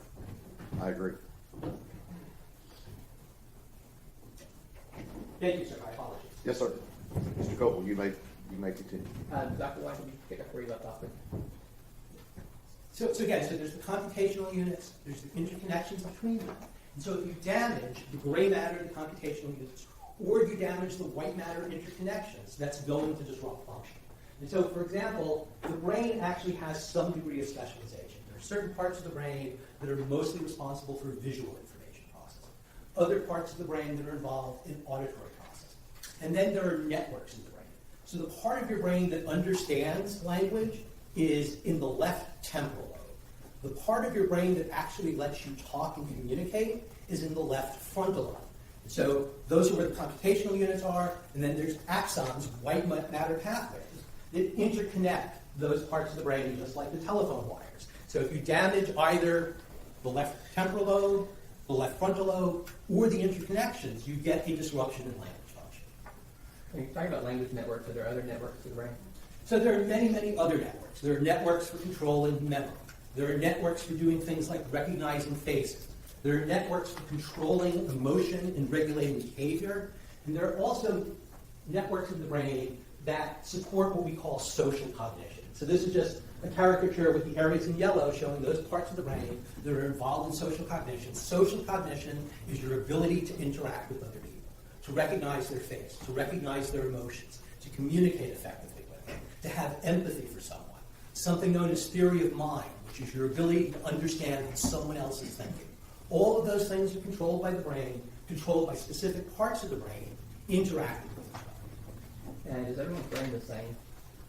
So, no, everybody's brain, there's a general organization, but the fine details are different. So my brain has basically the same general area in the back of the head that's involved in visual information processing as your area. But my brain is wired a little bit differently than your brain. Okay, so does that mean that people perceive and interact with the world in different ways because of the way that the brains are different?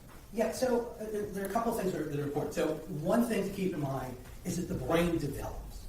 So the brain you were born with is not the brain that you end with. And there are many, many factors that influence your brain development. Your genetics is important. The environment you grow up in. So if you grow up in a nice, kind, loving environment, your brain actually wires differently from somebody who grows up in what we call a toxic stress environment, where there's not enough food, where there's violence. Toxic exposures, alcohol, drug abuse, all of those things impact your brain, psychiatric disease, and things like head trauma. And so as a result, everybody's brain is somewhat different, and this changes how you perceive the world. So I don't know if any of you recognize this, and I don't know how well it's going to show here. This is the infamous yellow and white dress that's on the internet. I look at that dress, and it is yellow and white to me. Both of my daughters, when they look at that dress, it's blue and black. And I don't know if anybody here is seeing blue and black, but about a third of people see this as blue and black. And my daughter's like, Dad, you're crazy. That is white and that is blue and black. I'm like, no, it's not. It's white and gold. It has to do with the way that my brain wired itself to perceive color and the location of light sources.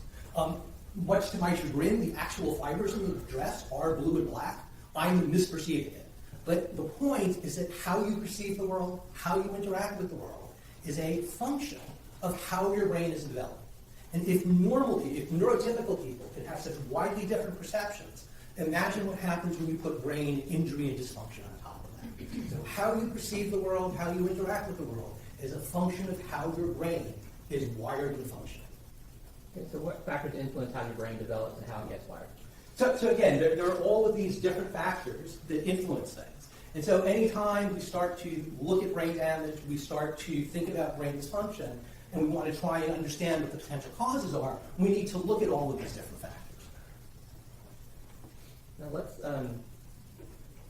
talk about Tanner specifically.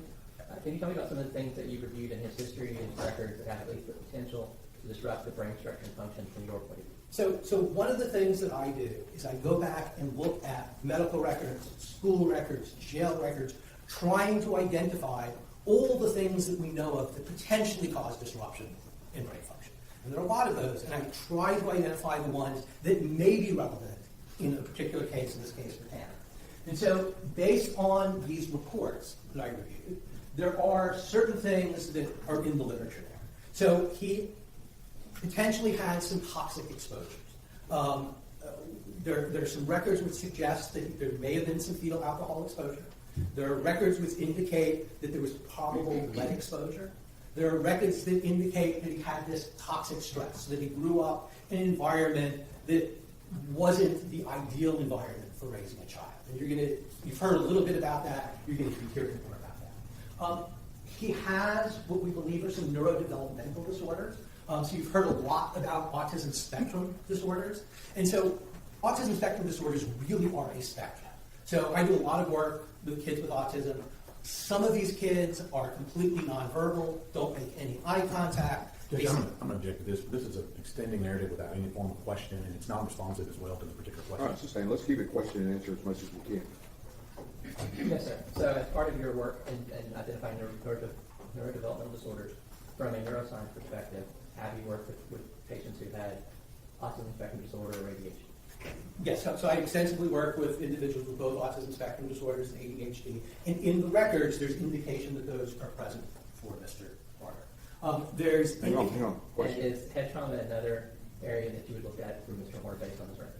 So there's indications that there may have been some head traumas, not well documented in medical records. But again, I consider head trauma as a possibility for something that might disrupt brain structure and function. And as a neuroscientist, how do you go about evaluating brain structure and function? So there are a number of techniques that we use. One of the primary ones is something known as magnetic resonance imaging, MRI. So MRI is a technique for looking predominantly at brain structure. There's a big donut-shaped magnet. So you slide somebody into the magnet, and then you actually pulse at them little radio frequency signals. And the system listens for the radio frequency signals that come back. And those signals that come back are influenced by the tissues in the brain. Now, So- those images at the bottom, the type of images we get from an MRI. Yeah, so these are not Tanner's images, these are just representative images. But so depending on how you pulse the sequences, you can get different types of images. These are what are known as T1 images. They're very good for showing the anatomy. There's something known as DTI, diffusion tensor imaging, which tells us about the white matter interconnections. And one thing that I want to make sure everybody understands, so this isn't like taking a photograph. This is measuring magnetic signals that are coming back from the brain and reconstructing these images. So it's a mathematical, computational thing. It's not like snapping the picture. There are standard ways on how these signals get reconstructed and represented in terms of what the images look like. And these are the standard ways. So is this a technology that's widely used in clinical and research and scientific applications? Yeah, so almost every hospital in the United States has an MRI scanner. They all produce basically the same types of images. Not all scanners have the capabilities for the diffusion tensor imaging, but they can all certainly do these types of T1 images.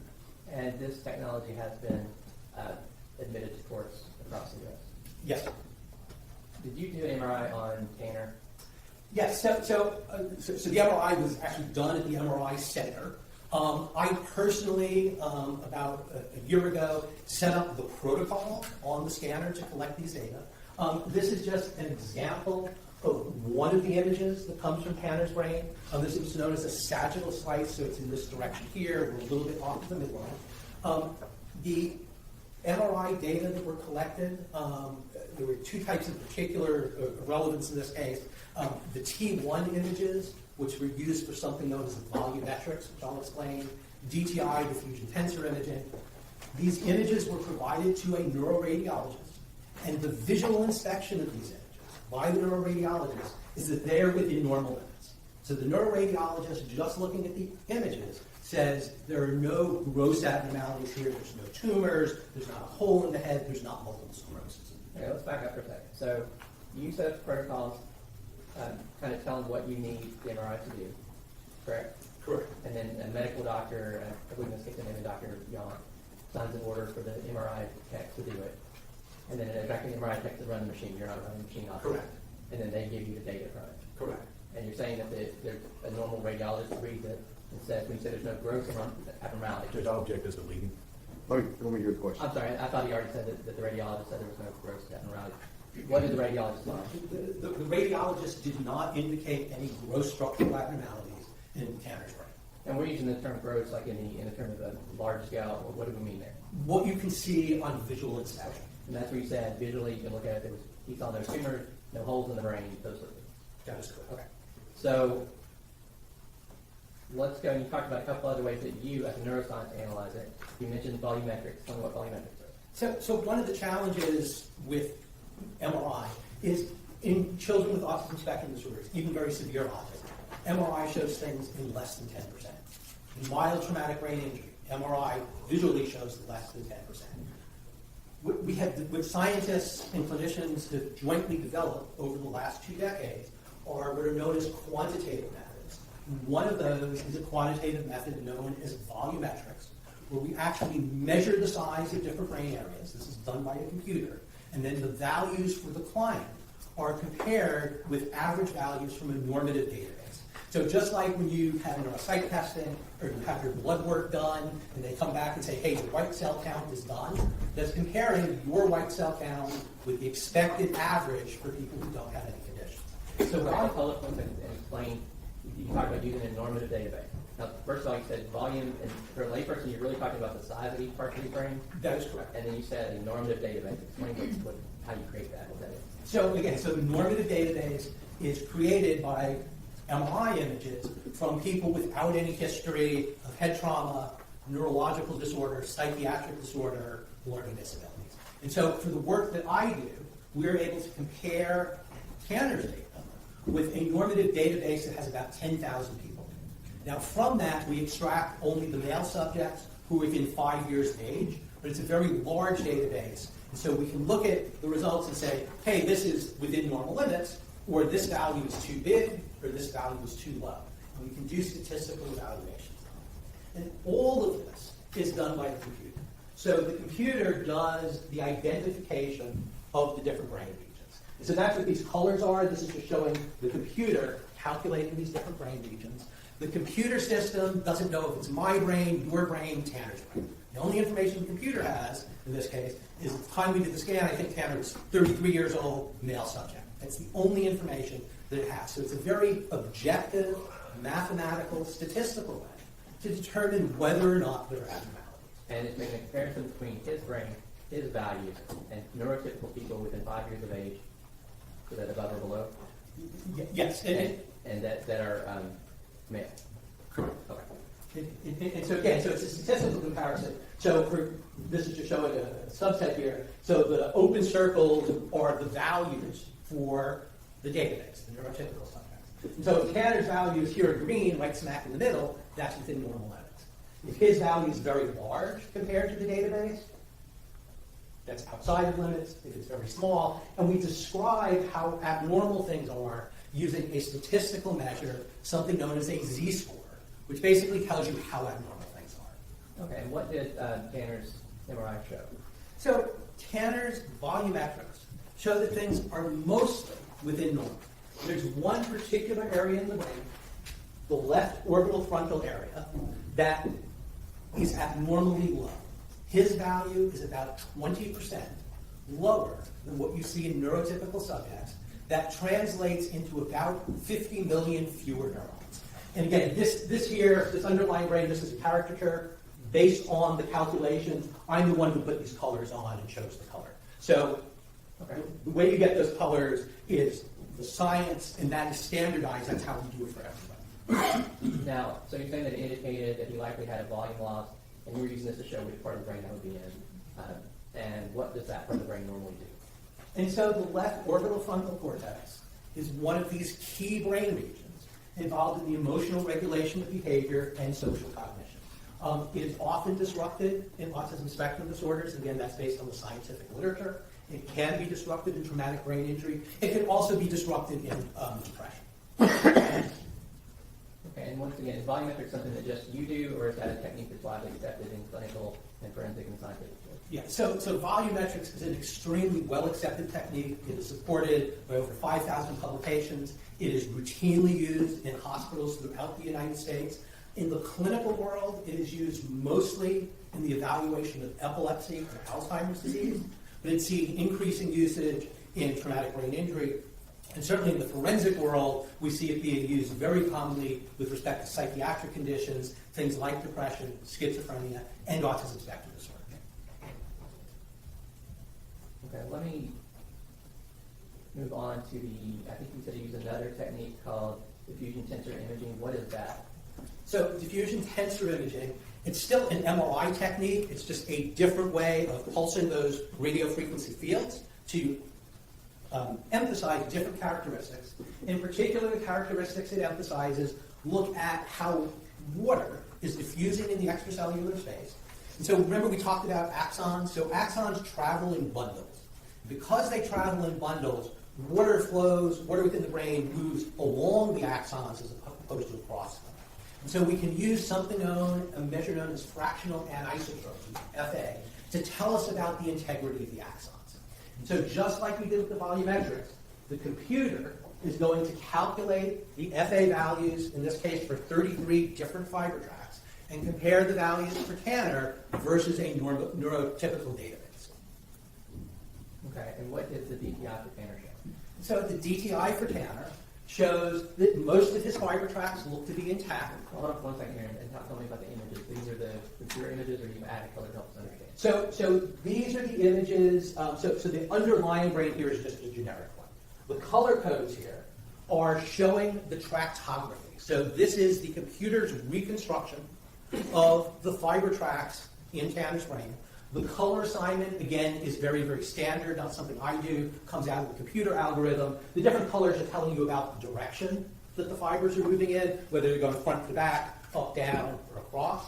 And then again, the computer extracts these FA values, compares it to the normative database, tells us whether they're normal, whether they're high, whether they're low. These blue boxes indicate that those fiber tracks had FA values that were abnormally low, in the lowest 5th percentile. Okay, explain, let's start with what track we're talking about and what they control, those values you count. So in particular, Mr. Horner has low FA values for what are known as the right and left fornix. This is a fiber tract that's very important in short-term memory. And the low FA values indicate that there's a disruption in the structure of the fornix. And did you tell us what the fornix, what did you say? So the fornix is predominantly involved in short-term memory. Correct.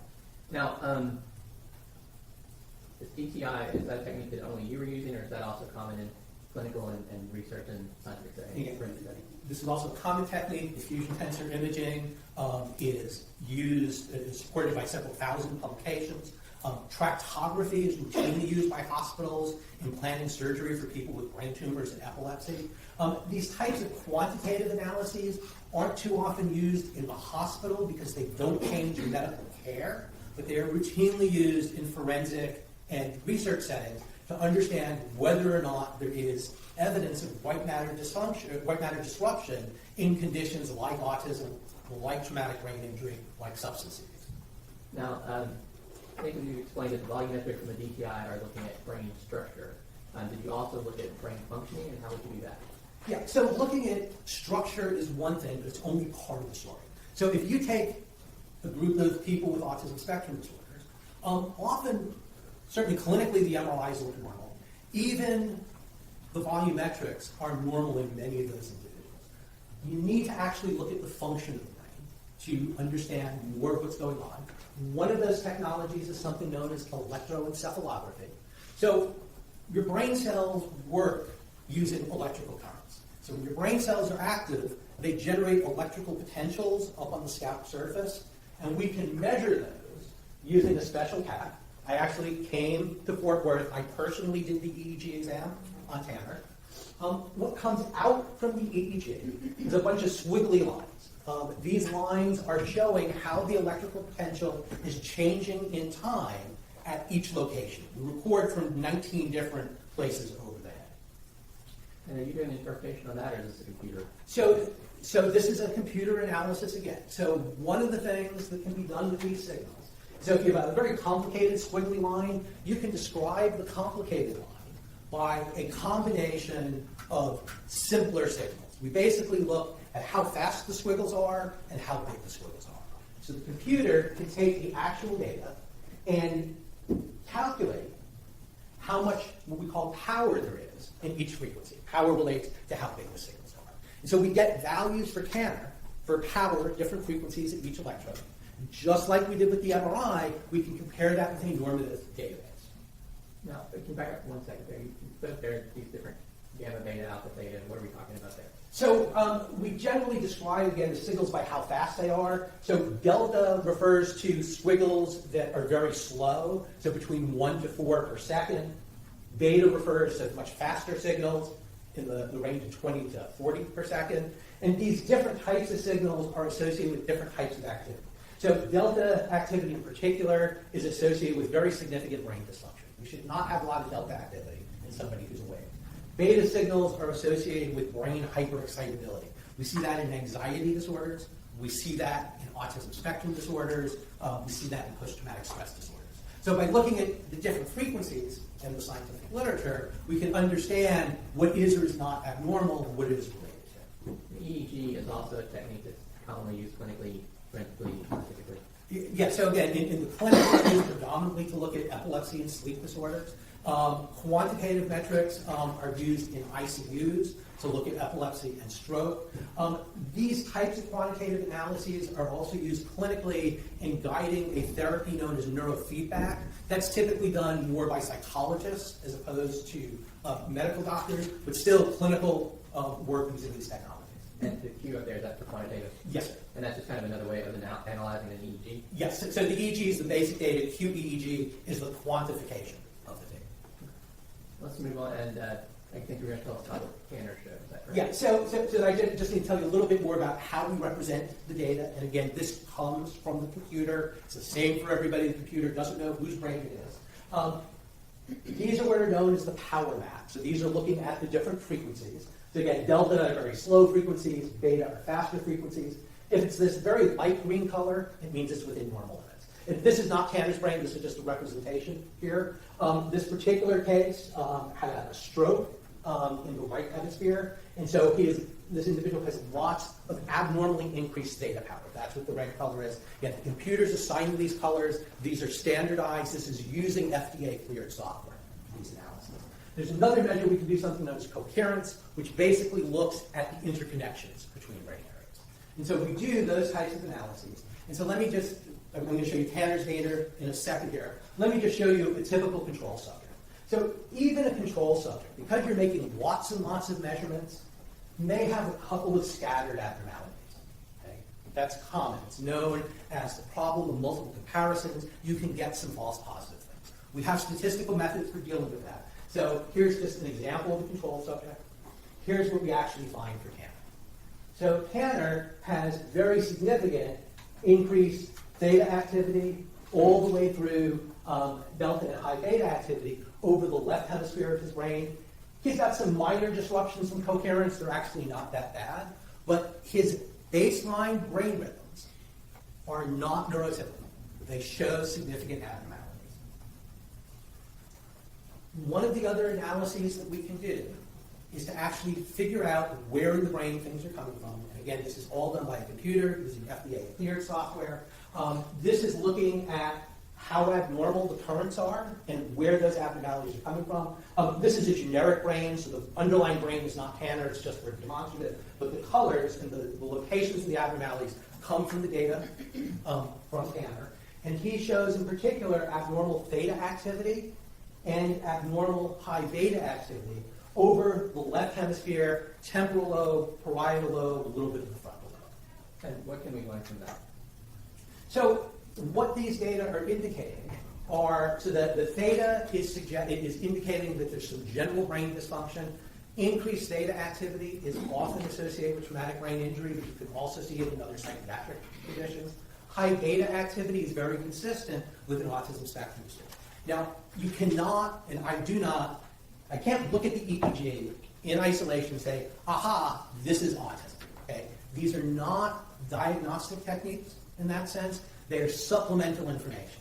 These are patterns that are consistent with the presence of the autism spectrum disorder that has been diagnosed by people other than myself.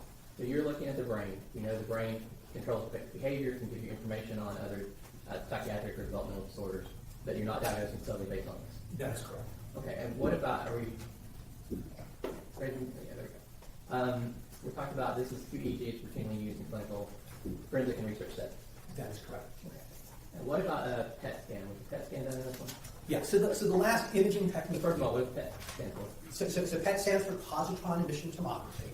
So when your brain cells are active, they require glucose. Glucose is the energy that brain cells use. And so PET is a way of looking at metabolism and blood flow within the brain. You actually inject the radioactive glucose, and then the PET scanner images how that glucose is distributed. It does it in conjunction with a CT scan, which is kind of a very fancy X-ray to give you some structural information. So you get the CT structural information, you get the PET information. And I'm just going to show you some things, and I want to be careful to explain this if I may.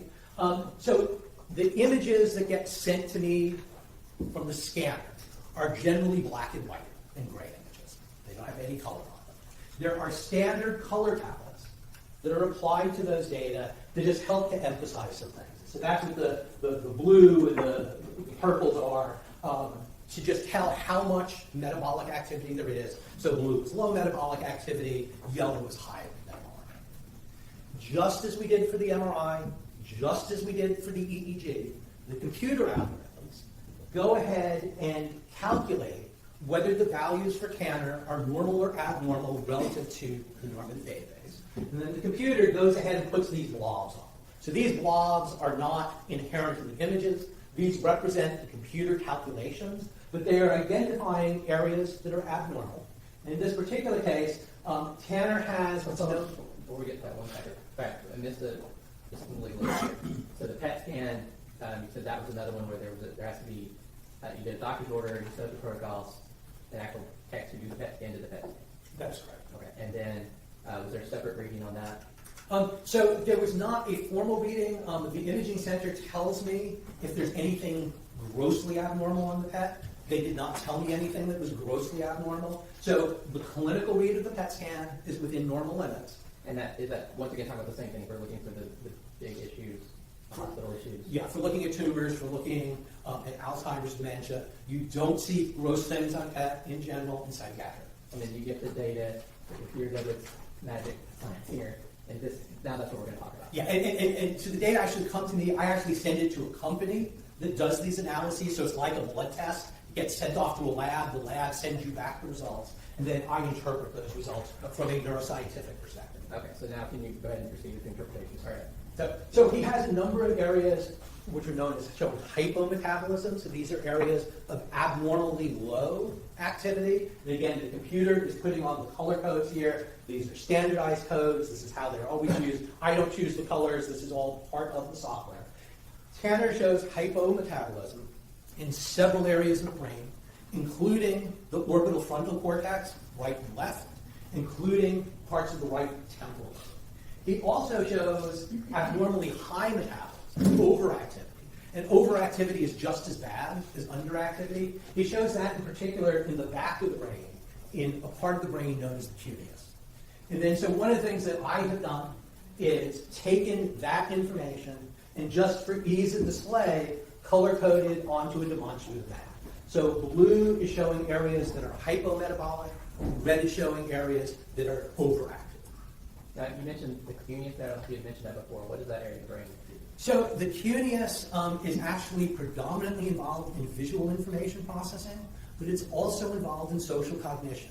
In particular, things like empathy and, again, this thing known as theory of mind, understanding what somebody else is thinking.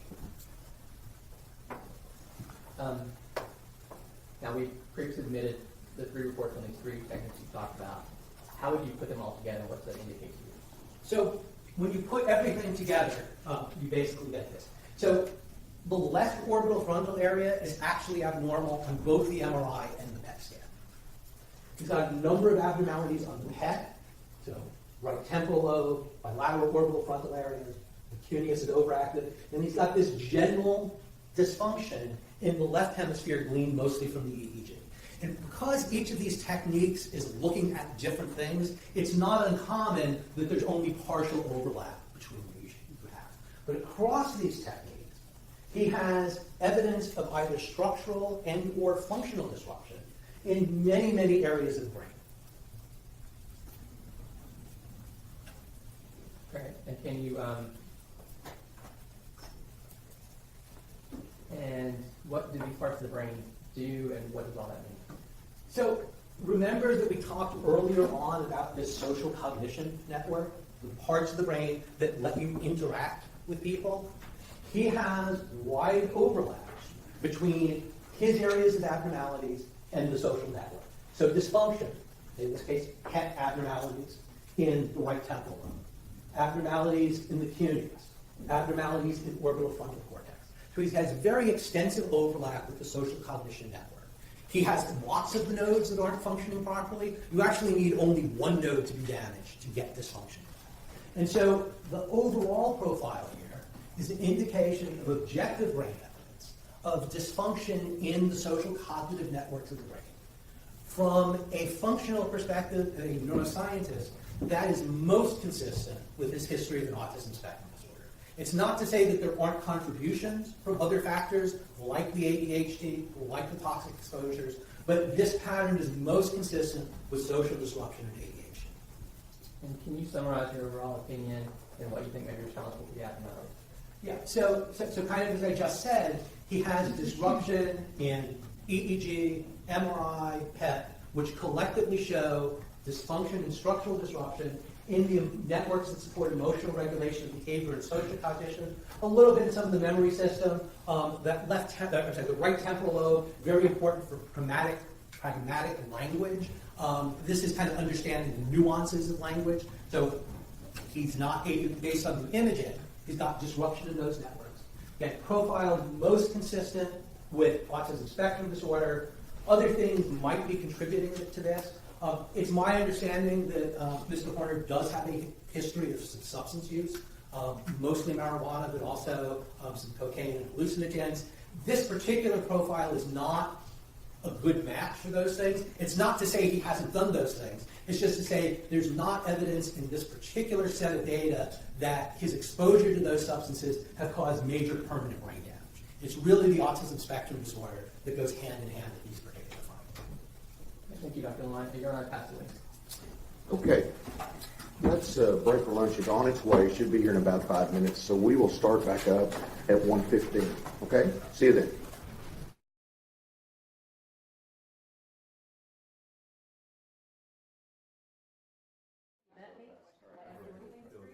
I'm feeling that maybe that sound where the candles. I wanted to be ready.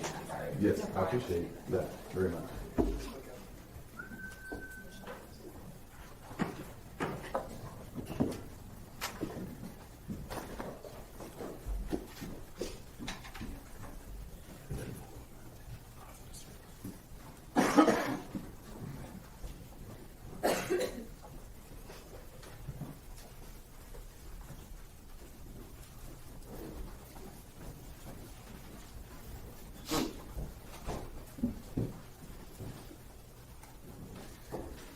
All right, everyone may be seated. We are ready to carry on cross-examination. Mr. Staten. Thank you, Ron. Dr. LeWine, thank you for hanging out with us for a little longer this afternoon on a Friday. I've got a few questions for you here. How many times have you testified on behalf of capital murder defendants in Texas? In Texas specifically, I want to say 7 or 8 times. Okay. And how many total? Probably about 15 total. And in fact, if I remember correctly, you were in Eastland in January doing the same thing. Yes, sir. Is that right? Yes, sir. Testifying as to the brain abnormalities that was apprehended, correct? That is correct, sir. And I noticed, and this, I think you called it your professor. Is that what you called it? Professor Vote, yes. All right. How many times do you think you've given that spiel being the professor? I think I've only done it like that 2 or 3 times. I typically do a PowerPoint, though. Okay. We had both today. You had you and the PowerPoint. Yes. Now, in this particular case, who hired you in this case? I was hired by the defense attorney group. Okay. And who's that? So Susan Anderson in particular. And how many times do you think you've worked with them in the past? Direction relevant, sir. Over. Go ahead, sir. I think 4 times. I'm not absolutely certain on the number. 4 times, including the one in Eastland, or just 4 times, including today? 4 times including today. So I don't believe that Ms. Anderson was involved in the Eastland case. Her organization was involved in that case. Direction, Your Honor, approach.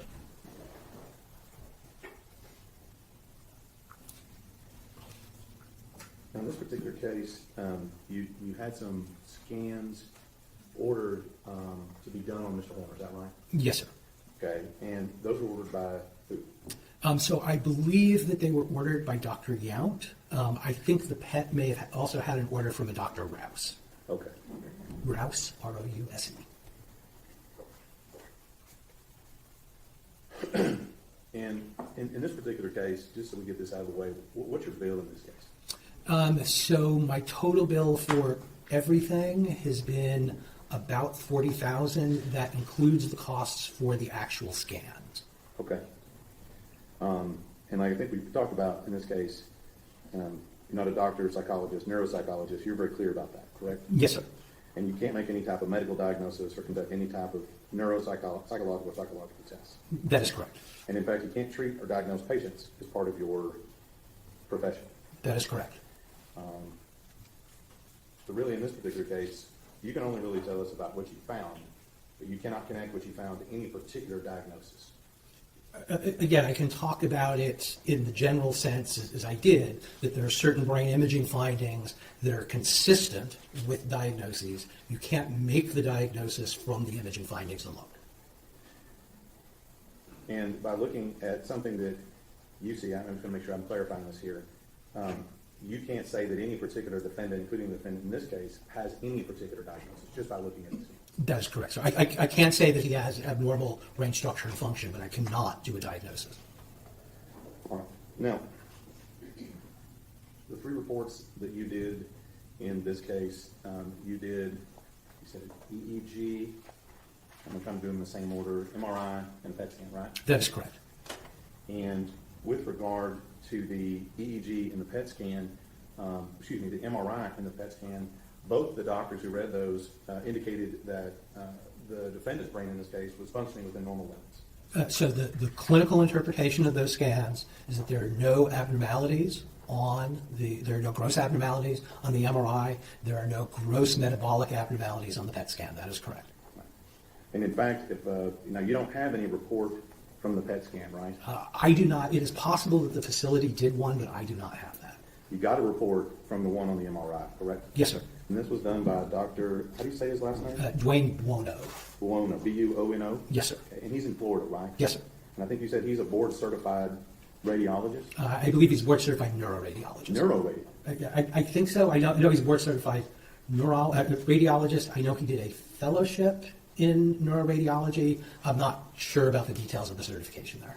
All right. And as a result of that, he says things in his report, just going to make sure I get this right, that things are unremarkable, normal, so on and so forth. Is that right? Yes, and that's very, very common in psychiatric conditions. But that's what our medical doctor here says. Yes.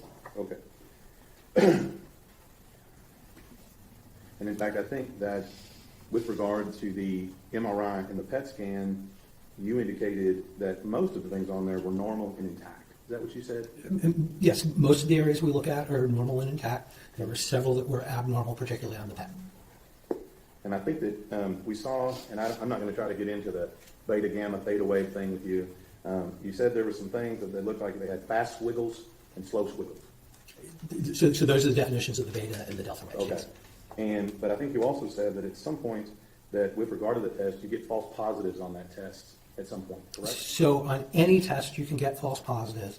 There's a statistical technique known as a Benjamini-Huckerberg correction for multiple comparisons that I also applied to the data. That isolates the ones that are more likely to be true positive versus false positive findings.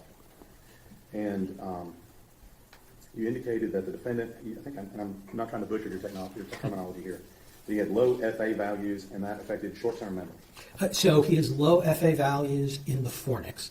Okay. The fornix typically supports short-term memory. I can't look at the imaging and say there's fornix abnormalities, therefore he must have memory deficits. Again, these are neurobiological correlates of these things. It would be up to somebody doing cognitive testing to say that he actually has those deficits. Right. And so with regard to that, that's not going to prevent him from having long-term memory that would keep him from understanding that it's wrong not to kill someone. So generally, fornix damage does not impact long-term memory. That is correct. And it's not wrong to kidnap someone. Again, fornix damage would not have him forget that information. Now,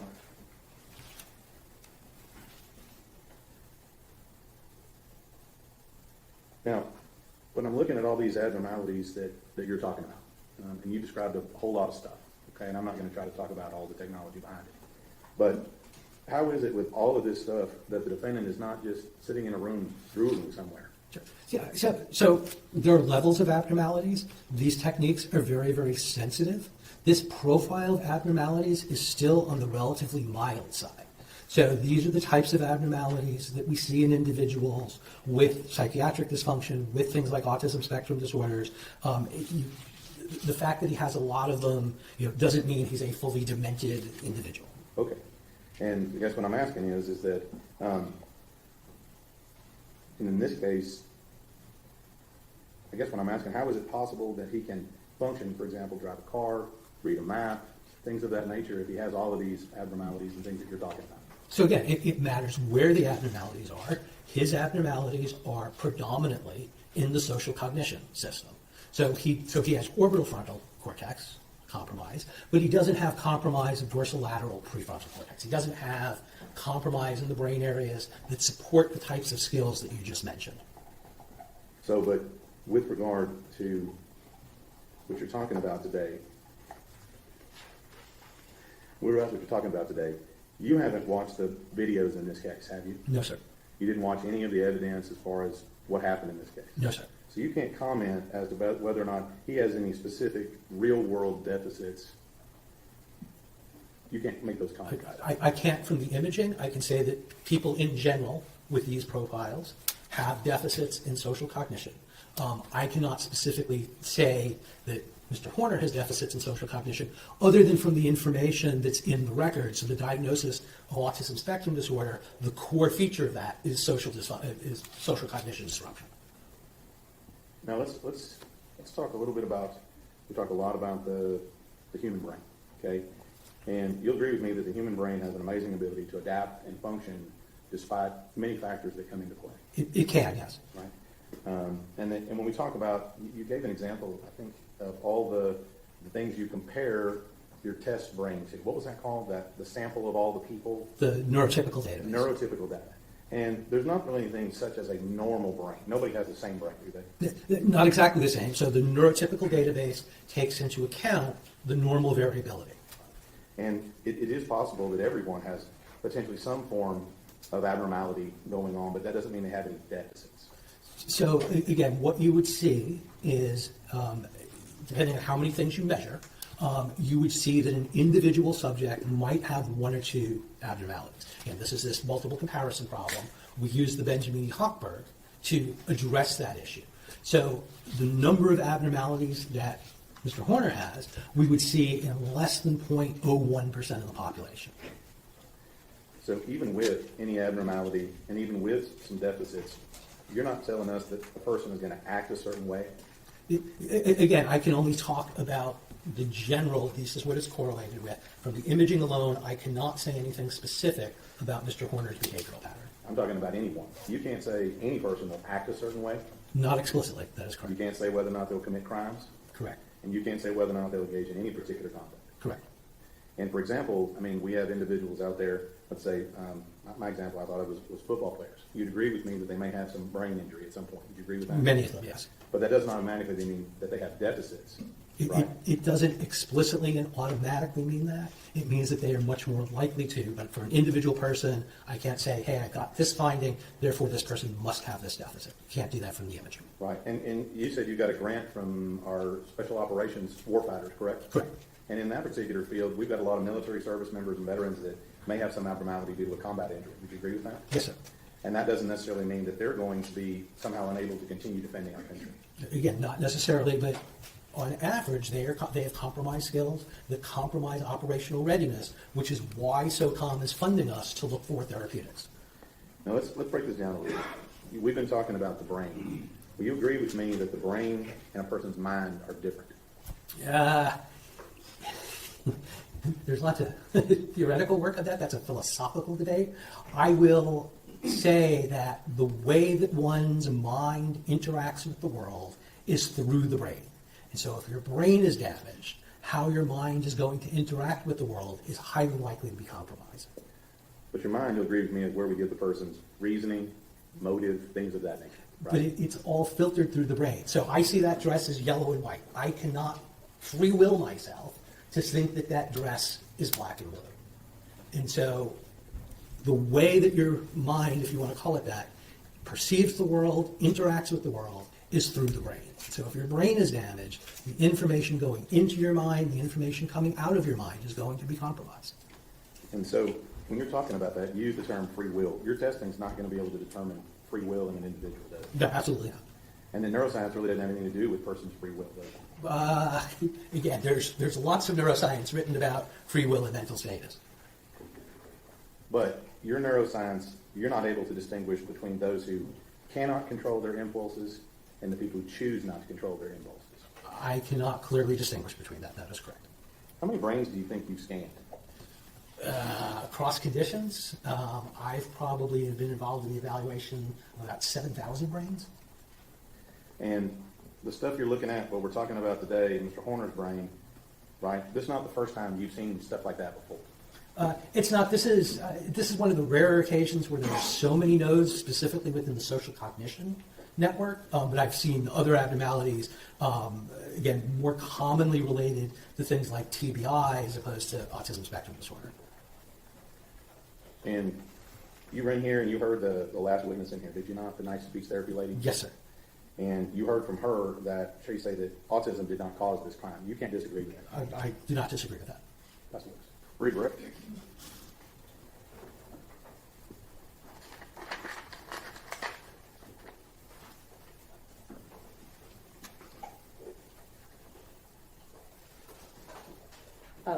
Judge, I will admit to everything.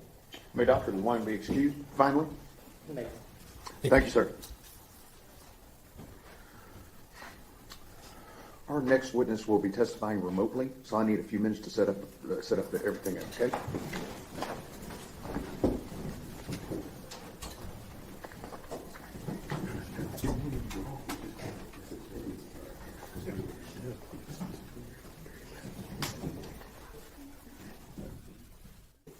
All right, everyone may be seated, I'm sorry. Ladies and gentlemen, this witness has been previously sworn to testify truthfully. Mr. Goble. Thank you, Your Honor. Dr. Bigler, could you state your name for the record, please? Yes, my name is Aaron, E-R-I-N, David Bigler, B as in boy, I-G-L-E-R. And you don't have to go into detail. The court's given you permission to testify remotely for some health issues, correct? That is correct. What are your major areas of training and expertise? Well, I'm Professor Emeritus of Psychology and Neuroscience at Brigham Young University, and I was formerly Professor of Psychology and Neuroscience at the University of Texas at Austin. Also held an appointment at the University of Texas Health Science Center in San Antonio when I was in Texas. I'm a clinical neuropsychologist, licensed, board certified in that specialty, and I'm a cognitive neuroscientist and researcher as well as a clinician. And does that include expertise in neuropsychology and neurophysiology and neurophysiological diagnostics and neuroimaging?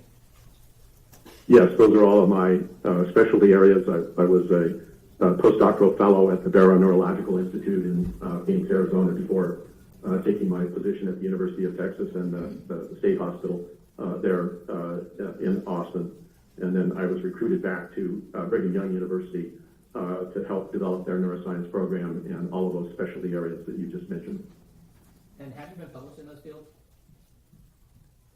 Yes, I've been a professor all those years and directed, I established and directed the brain imaging and behavior laboratory. I also developed the magnetic resonance imaging research center at Brigham Young University and directed that until my retirement in 2018. As a professor and director of large laboratories involved in research, I've published extensively in the peer-reviewed literature on the interface of brain imaging and behavior, which was the name of my laboratory.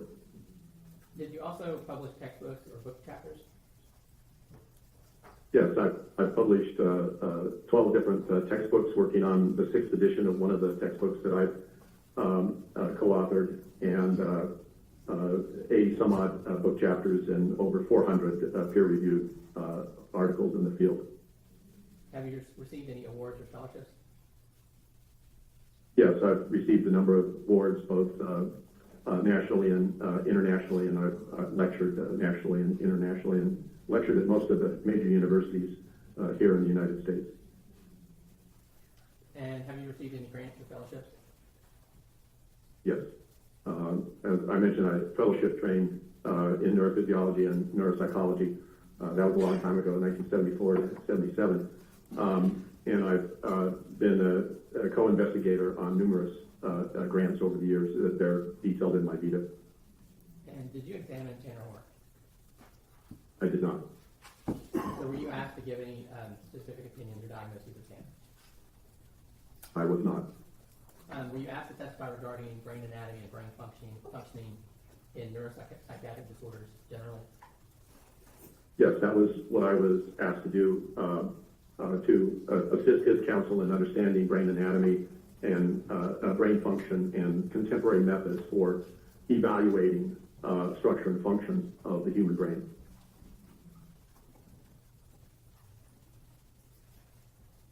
Okay, and did you review some materials in preparation for testifying? I did. And did you observe Dr. Lewine's testimony earlier today? I did. So, it was kind of a mouthful for what we asked you to do. We brought up to the jury in our opening about how important the brain is. Did you ask you really to educate on how the brain and behavior interrelate?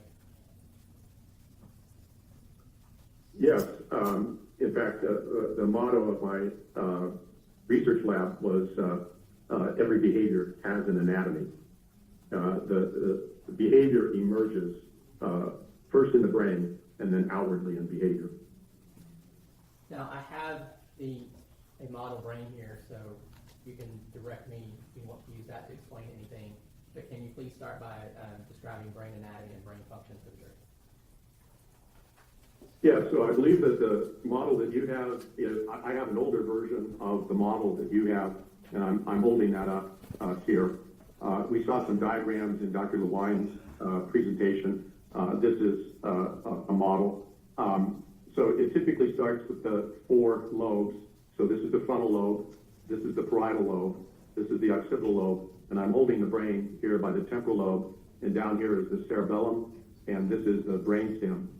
And then if we turn it, this is called medial, if we turn it medially here, now we're looking at the inner part of the left hemisphere.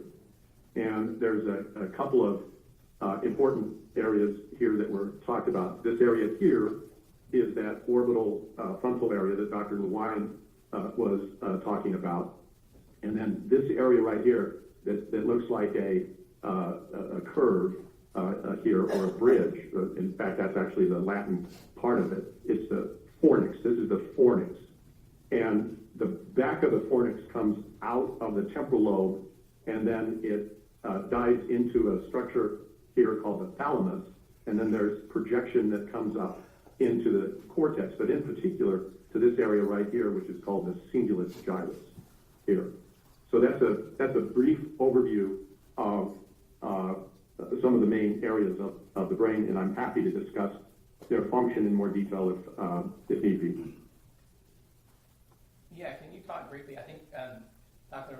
Lewine mentioned, but didn't go into much detail about how different parts of the brain, he gave a few examples, different parts of the brain control different functions, and he mentioned sort of networks. Can you talk to him about what neural networks are?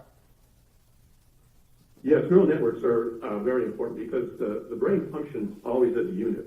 Dr. Lewine mentioned that the brain processes 100 trillion signals every moment of our existence. It's incredibly complex. There's nothing more complex than the human brain. And so you have these major hubs in the brain, and then you have these nodes that connect to the hubs. Dr. Lewine used those particular terms. He also showed telephone poles or power lines. Now, of course, we have cell phones, so it's a little bit of an older analogy, but the connector part of the telephone analogy, that is that axon, and he showed a diagram of that axon. In the classroom, I would demonstrate it like this. So I'd hold my arm up. This is the cell body.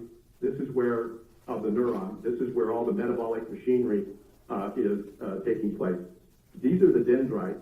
They're communicating with other axons This is where the synapse occurs, and then there is one singular process that comes out of the cell body. It can branch into multiple areas, but then it terminates in the synaptic area to communicate with the next. And so you have major hubs and you have minor hubs, and they form these networks because they connect to all of these different nodes. So there's not just one area dedicated in the brain that carries out function. It's multiple areas working contiguously and simultaneously to generate first perceptions in initial processing, and then to actually generate behavior. I always like to use the analogy of roads, highways, freeways, interstates. When I was a professor at the University of Texas, I would drive up to Dallas often. I did things with the different universities up there. And, I-35 is a nice direct route until you get just outside of Dallas. And then all these other highways, freeways, and interstates start to connect. So that's a hub. Fort Worth is a big hub. But you can go anywhere in the United States now once you get to one of those hubs. The brain is exactly the same way. Everything is interconnected. So can you describe, I guess, kind of how that, I understand the analogy, but how does that end up controlling behavior through the way that those networks connect? Well, each one of those hubs, each one of those particular networks is subserving different aspects of behavior. And so one of the areas that Dr. Lewine spoke of is this orbital frontal area. The reason it's called the orbital frontal area is it sits just above the orbit, the eye socket. And so this was referred to as the orbital frontal area, because this is the frontal part of the brain. Well, this orbital frontal area has a direct connection with the temporal lobe. And the temporal lobe has these brain structures called the limbic system. And they're regulators of emotion, including emotional tone. This area up here is called the dorsal lateral, and then as you move forward, prefrontal cortex. This is the slower, more contemplative, decision-making part of the brain. This is the more emotional, reactive part of the brain. If there's an imbalance between these areas, then emotion can override contemplative behavior. And this is one of the things that Dr. Lewine was talking about in terms of social cognition, because social cognition gets tied in to emotional processing, emotional regulation, and emotional. Now, I can throw in a little question that State had earlier. Are there some ways that the brain can try to overcome any sort of issues with the network? Yes, well, again, some of the things let me start back with the brain develops as an experience-dependent organ. So it interacts with the environment, and the environment changes the brain. The brain interacts with the environment. It's a back and forth process that takes place. This upper part of the frontal cortex, which is slower and contemplative, and the temporal area and the orbital frontal area are emotionally reactive. So one of the old adages of counting to 10, for example, before you say something, is allowing the frontal lobe to take better control and dampen down emotions.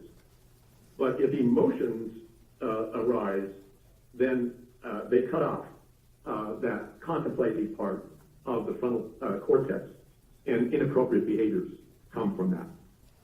So when you have the disciplines of psychology, psychiatry, medicine trying to deal with psychiatric disorders or developmental disorders, is that what they're actually affecting the brain, correct? Yes, that's where, all behavioral function. And from the standpoint of psychiatric disorders, it's really brain health. Psychiatric disorders are not some ethereal thing that's happening independent of the brain. They are, in fact, related to the brain. Excuse me. And I believe that Dr. Lewine referred to the philosophical idea of the mind, but we're talking about the physical brain and how it directly affects how we behave. correct, because the brain is involved in perception. You have the perception, and then Dr. Lewine used the example of language processing, that in the right-handed individual typically starts here in the temporal area, but for it to actually be expressed as language, that has to communicate up here. Using various imaging techniques, one in the laboratory can actually watch that process happen, and then the behavior emerges, but it's the brain that's driving that behavior. Tell the jury more about that. Is imaging one of the ways that you detect these, you determine the neural networks? Is that what the research has shown? Yes, that's a major part of contemporary research looking at cognition and behavior. And what kind of imaging are we talking about? All of the imaging that was discussed today, electroencephalography, magnetic resonance imaging, positron emission tomography. So those are commonly used in scientific and forensic setting and clinical settings. That's all correct. So can you please explain how quantitative abnormalities would affect the neural networks? So where one has to start, if you go back to the actual imaging, Dr. Lewine spoke of the T1 weighted MRI. Well, that MRI is showing you the basic anatomy. In fact, the anatomy is so good on a T1 weighted MRI that it approximates what you would do at postmortem. So you could have a postmortem view and a side-by-side MRI, and you would see that they're very, very similar. But the resolution on MRI just takes you down to a millimeter. Well, in a single cubic millimeter of cortical brain tissue, you have somewhere around 100,000 neurons, and you have somewhere around 5 million synapses just in that little 1 millimeter area. And so when you're looking at the clinical scan, which was discussed this morning, you're looking at the gross anatomy, but you're not looking at the cellular level. You're having to make some inferences about that. And where the quantitative imaging assists is it's like artificial intelligence in a way. It's taking a deeper dive into the data. And as Dr. Lewine explained, that T1 weighted image gives you 3 tissue types. Gray matter, that's where the cell bodies and the synapses occur. White matter, that's that singular process axon that then connects with other cells. And cerebral spinal fluid, CSF. The computer programs allow you to then what's called segment into white matter, gray matter, and cerebral spinal fluid. And then through a variety of very eloquent algorithms, it allows you to then classify those areas. You saw the images that had the colors. Those are classified images that are identifying specific areas of the brain. And now, because this was what's called a volume acquisition MRI, you know the parameters, and you can define these areas, we call them regions of interest. You can define those areas, and then you can quantify their volume. You can actually do even more. You can measure their shape, their contour, the surface area. So there's a number of metrics. The only ones that were applied here were volumetric analyses. But it's giving you a window into a more detailed aspect of brain structure when you're looking at the MRI. And the PET imaging is telling you something more about metabolic function, and the EEG is telling you something more about the physiologic function of the brain. This is what's called multimodality imaging, where you take this imaging and you integrate it to best understand what the imaging data is telling you about that individual. Okay, and just to clarify real quick, when you're talking about the MRI was equivalent to a postmortem, basically saying if you took a brain out and looked at it and looked at the MRI, those are going to be matched up, right? That's correct. And you're talking about the PET scan being metabolic. Can you tell me what that means? Well, as Dr. Lewine testified, there's a radio tracer that is labeled to glucose. The neuron Dr. Lewine indicated, there's close to 100 billion neurons. And there's another set of cells called glial cells that are just as frequent, sometimes more. So you have in excess of 200 billion cells. They have no capacity to store oxygen or glucose. They always have to have oxygen and glucose. And so if you have a radio tracer that labels the glucose, then you can monitor the uptake.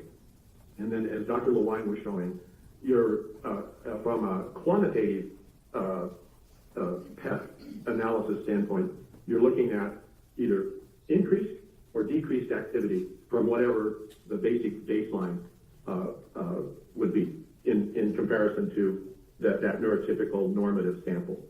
That was the other thing I was asking. At a more basic level, your brain has to have glucose to function, correct? Oh, yes.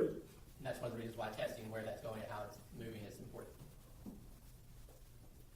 It's measuring the uptake of that radioactive particle as it's being metabolized. Can you explain to the jury how neural network pathology relates to psychiatric disorders? Well, one of the very interesting aspects of psychiatric disorders is it almost doesn't matter which psychiatric disorder one is looking at. Some of the key areas of the brain that are typically going to be involved, and that's true of all of the psychiatric disorders that have been discussed concerning Mr. Horner. It involves that inferior frontal area, the temporal lobe, and structures inside the temporal lobe called the hippocampus and the amygdala. The fornix takes that information from the hippocampus and some from the amygdala and transfers it to other parts of the brain. These are parts that are referred to as the limbic system. And so, again, whether we're looking at depression, anxiety disorder, schizophrenia, whatever psychiatric condition we're looking at, the more common aberrations that are shown with these kinds of quantitative and multimodality techniques is that these areas of the brain are affected in some way, at some level. Now, you mentioned before that Dr. Lewine's combination of those three tests is kind of a model for how you look at neural networks. Is that typical in the forensic and scientific community? That's correct. And I believe, you ask you another question. As far as things that can affect the brain, affect the neural networks, does that include things like toxic exposure, examples of fetal alcohol, lead, or toxic stress? That's correct. Things like neurodevelopmental disorders like autism spectrum disorder, ADHD, are those things that you can also show a neurological link?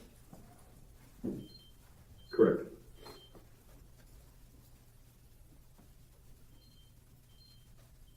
We haven't talked much about psychiatric disorders, but are things like, I guess, one may refer to mood disorders, things like that, or those are also things that actually are grounded in your brain and your neural network. Is that correct?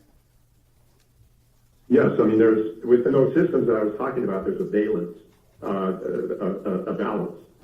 And if there's underlying neurologic dysfunction, that balance can go off keel. And one can be overly emotional or emotionally reactive or display deficits in judgment or conforming behavior to societal standards. All of those things can happen. One more thing to talk about, I didn't remember the term, I think it was multimodality. Can you just break that down for me real quick? Well, yes. So MRI is considered to be structural when you're using that T1 and some of the other imaging sequences. But one of the other things that Dr. Lewine did is the diffusion tensor imaging, which allows you to look at pathways. And you can actually apply what are called diffusion metrics to assess the integrity of those pathways. So that's telling you structure. The PET scan is telling you about metabolic activity, and the EEG is telling you about the physiology of the brain, how the brain is reacting and connecting. And one of the things he talked about, Dr. Lewine talks about, is coherence. So areas that are showing connectivity will have somewhat similar coherence. So it allows you to look at how the network is connecting. And then as you go across these different modalities of imaging, you can make more inferences about how the brain is functioning and how that structural aspect of the brain relates to function. Now, can you tell the jury a little bit about the difference between the clinical use of those imaging to detect gross abnormalities versus the clinical looking at more quantitative, those other issues, and the forensic and scientific use of those different imaging?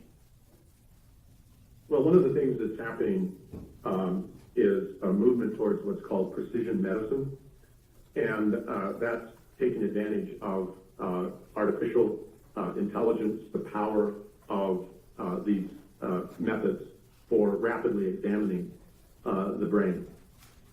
And this is likely to become standard fare within, in my opinion, in the next 5 to 10 years. So that it's one thing to look at a brain and the first line of assessment of a brain is to see, is there a medical necessity there? Is there a tumor? Is there a vascular lesion? Is there something that needs attention, an infection? Once that is confirmed not to be there, then you're looking at, is there any kind of major developmental abnormality, any other kind of deviation? And when those things are not present, there's a tremendous amount of information that is in that scan, but it's not looked at. But it can be now with the technologies that we have. And so what's happening in cognitive neuroscience, in clinical neuropsychology, is that it's moving in that direction. So, for example, Dr. DeWine mentioned Alzheimer's disease. This is one of the areas where it's really happening quite quickly. So as a neuropsychologist, I can administer tests that can measure memory, but I'm not necessarily looking specifically at the memory network. But with imaging, using especially diffusion sensor imaging, structural quantitative imaging, I can look at the different components of that. And so if I'm working up an Alzheimer's patient, then I want to know that, I don't want to know just that the brain kind of looks normal. I want to know what's the size of the hippocampus, what's the connection of the hippocampus with the rest of the brain, and all of those things. So that's happening right now. It will move into the clinical world, in my opinion, in the next 5 to 10 years. Right now, it's primarily a research tool. So that's when we're talking about the computer analysis. Is that becoming more available? Is that what you're saying? Oh, yes. Yeah, I mean, the supercomputers are, so one of the, when I lecture on this, one of the slides I have is that every quantitative aspect of imaging analysis had to be done by hand, tracing the structures. When I started this when I was at the University of Texas. Now, we can do all of these major quantitative analyses in a matter of a few minutes. It would take days to do that on an individual patient or client in the past, and now it can be done in a few minutes. And with supercomputers, it can be even done faster. So the analysis itself is not new. That's something that's backed by research and studies. Yes, we first published on quantitative image analysis back in the 1980s.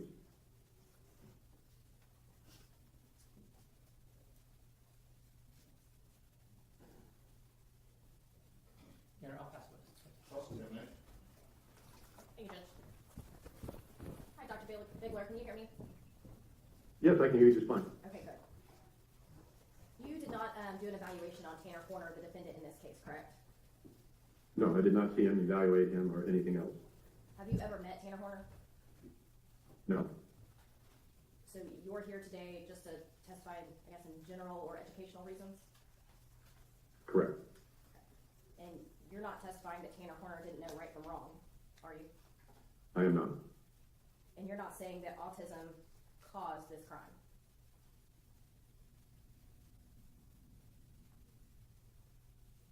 Doctor? No, we heard it. Did you hear the question? Oh, right from wrong?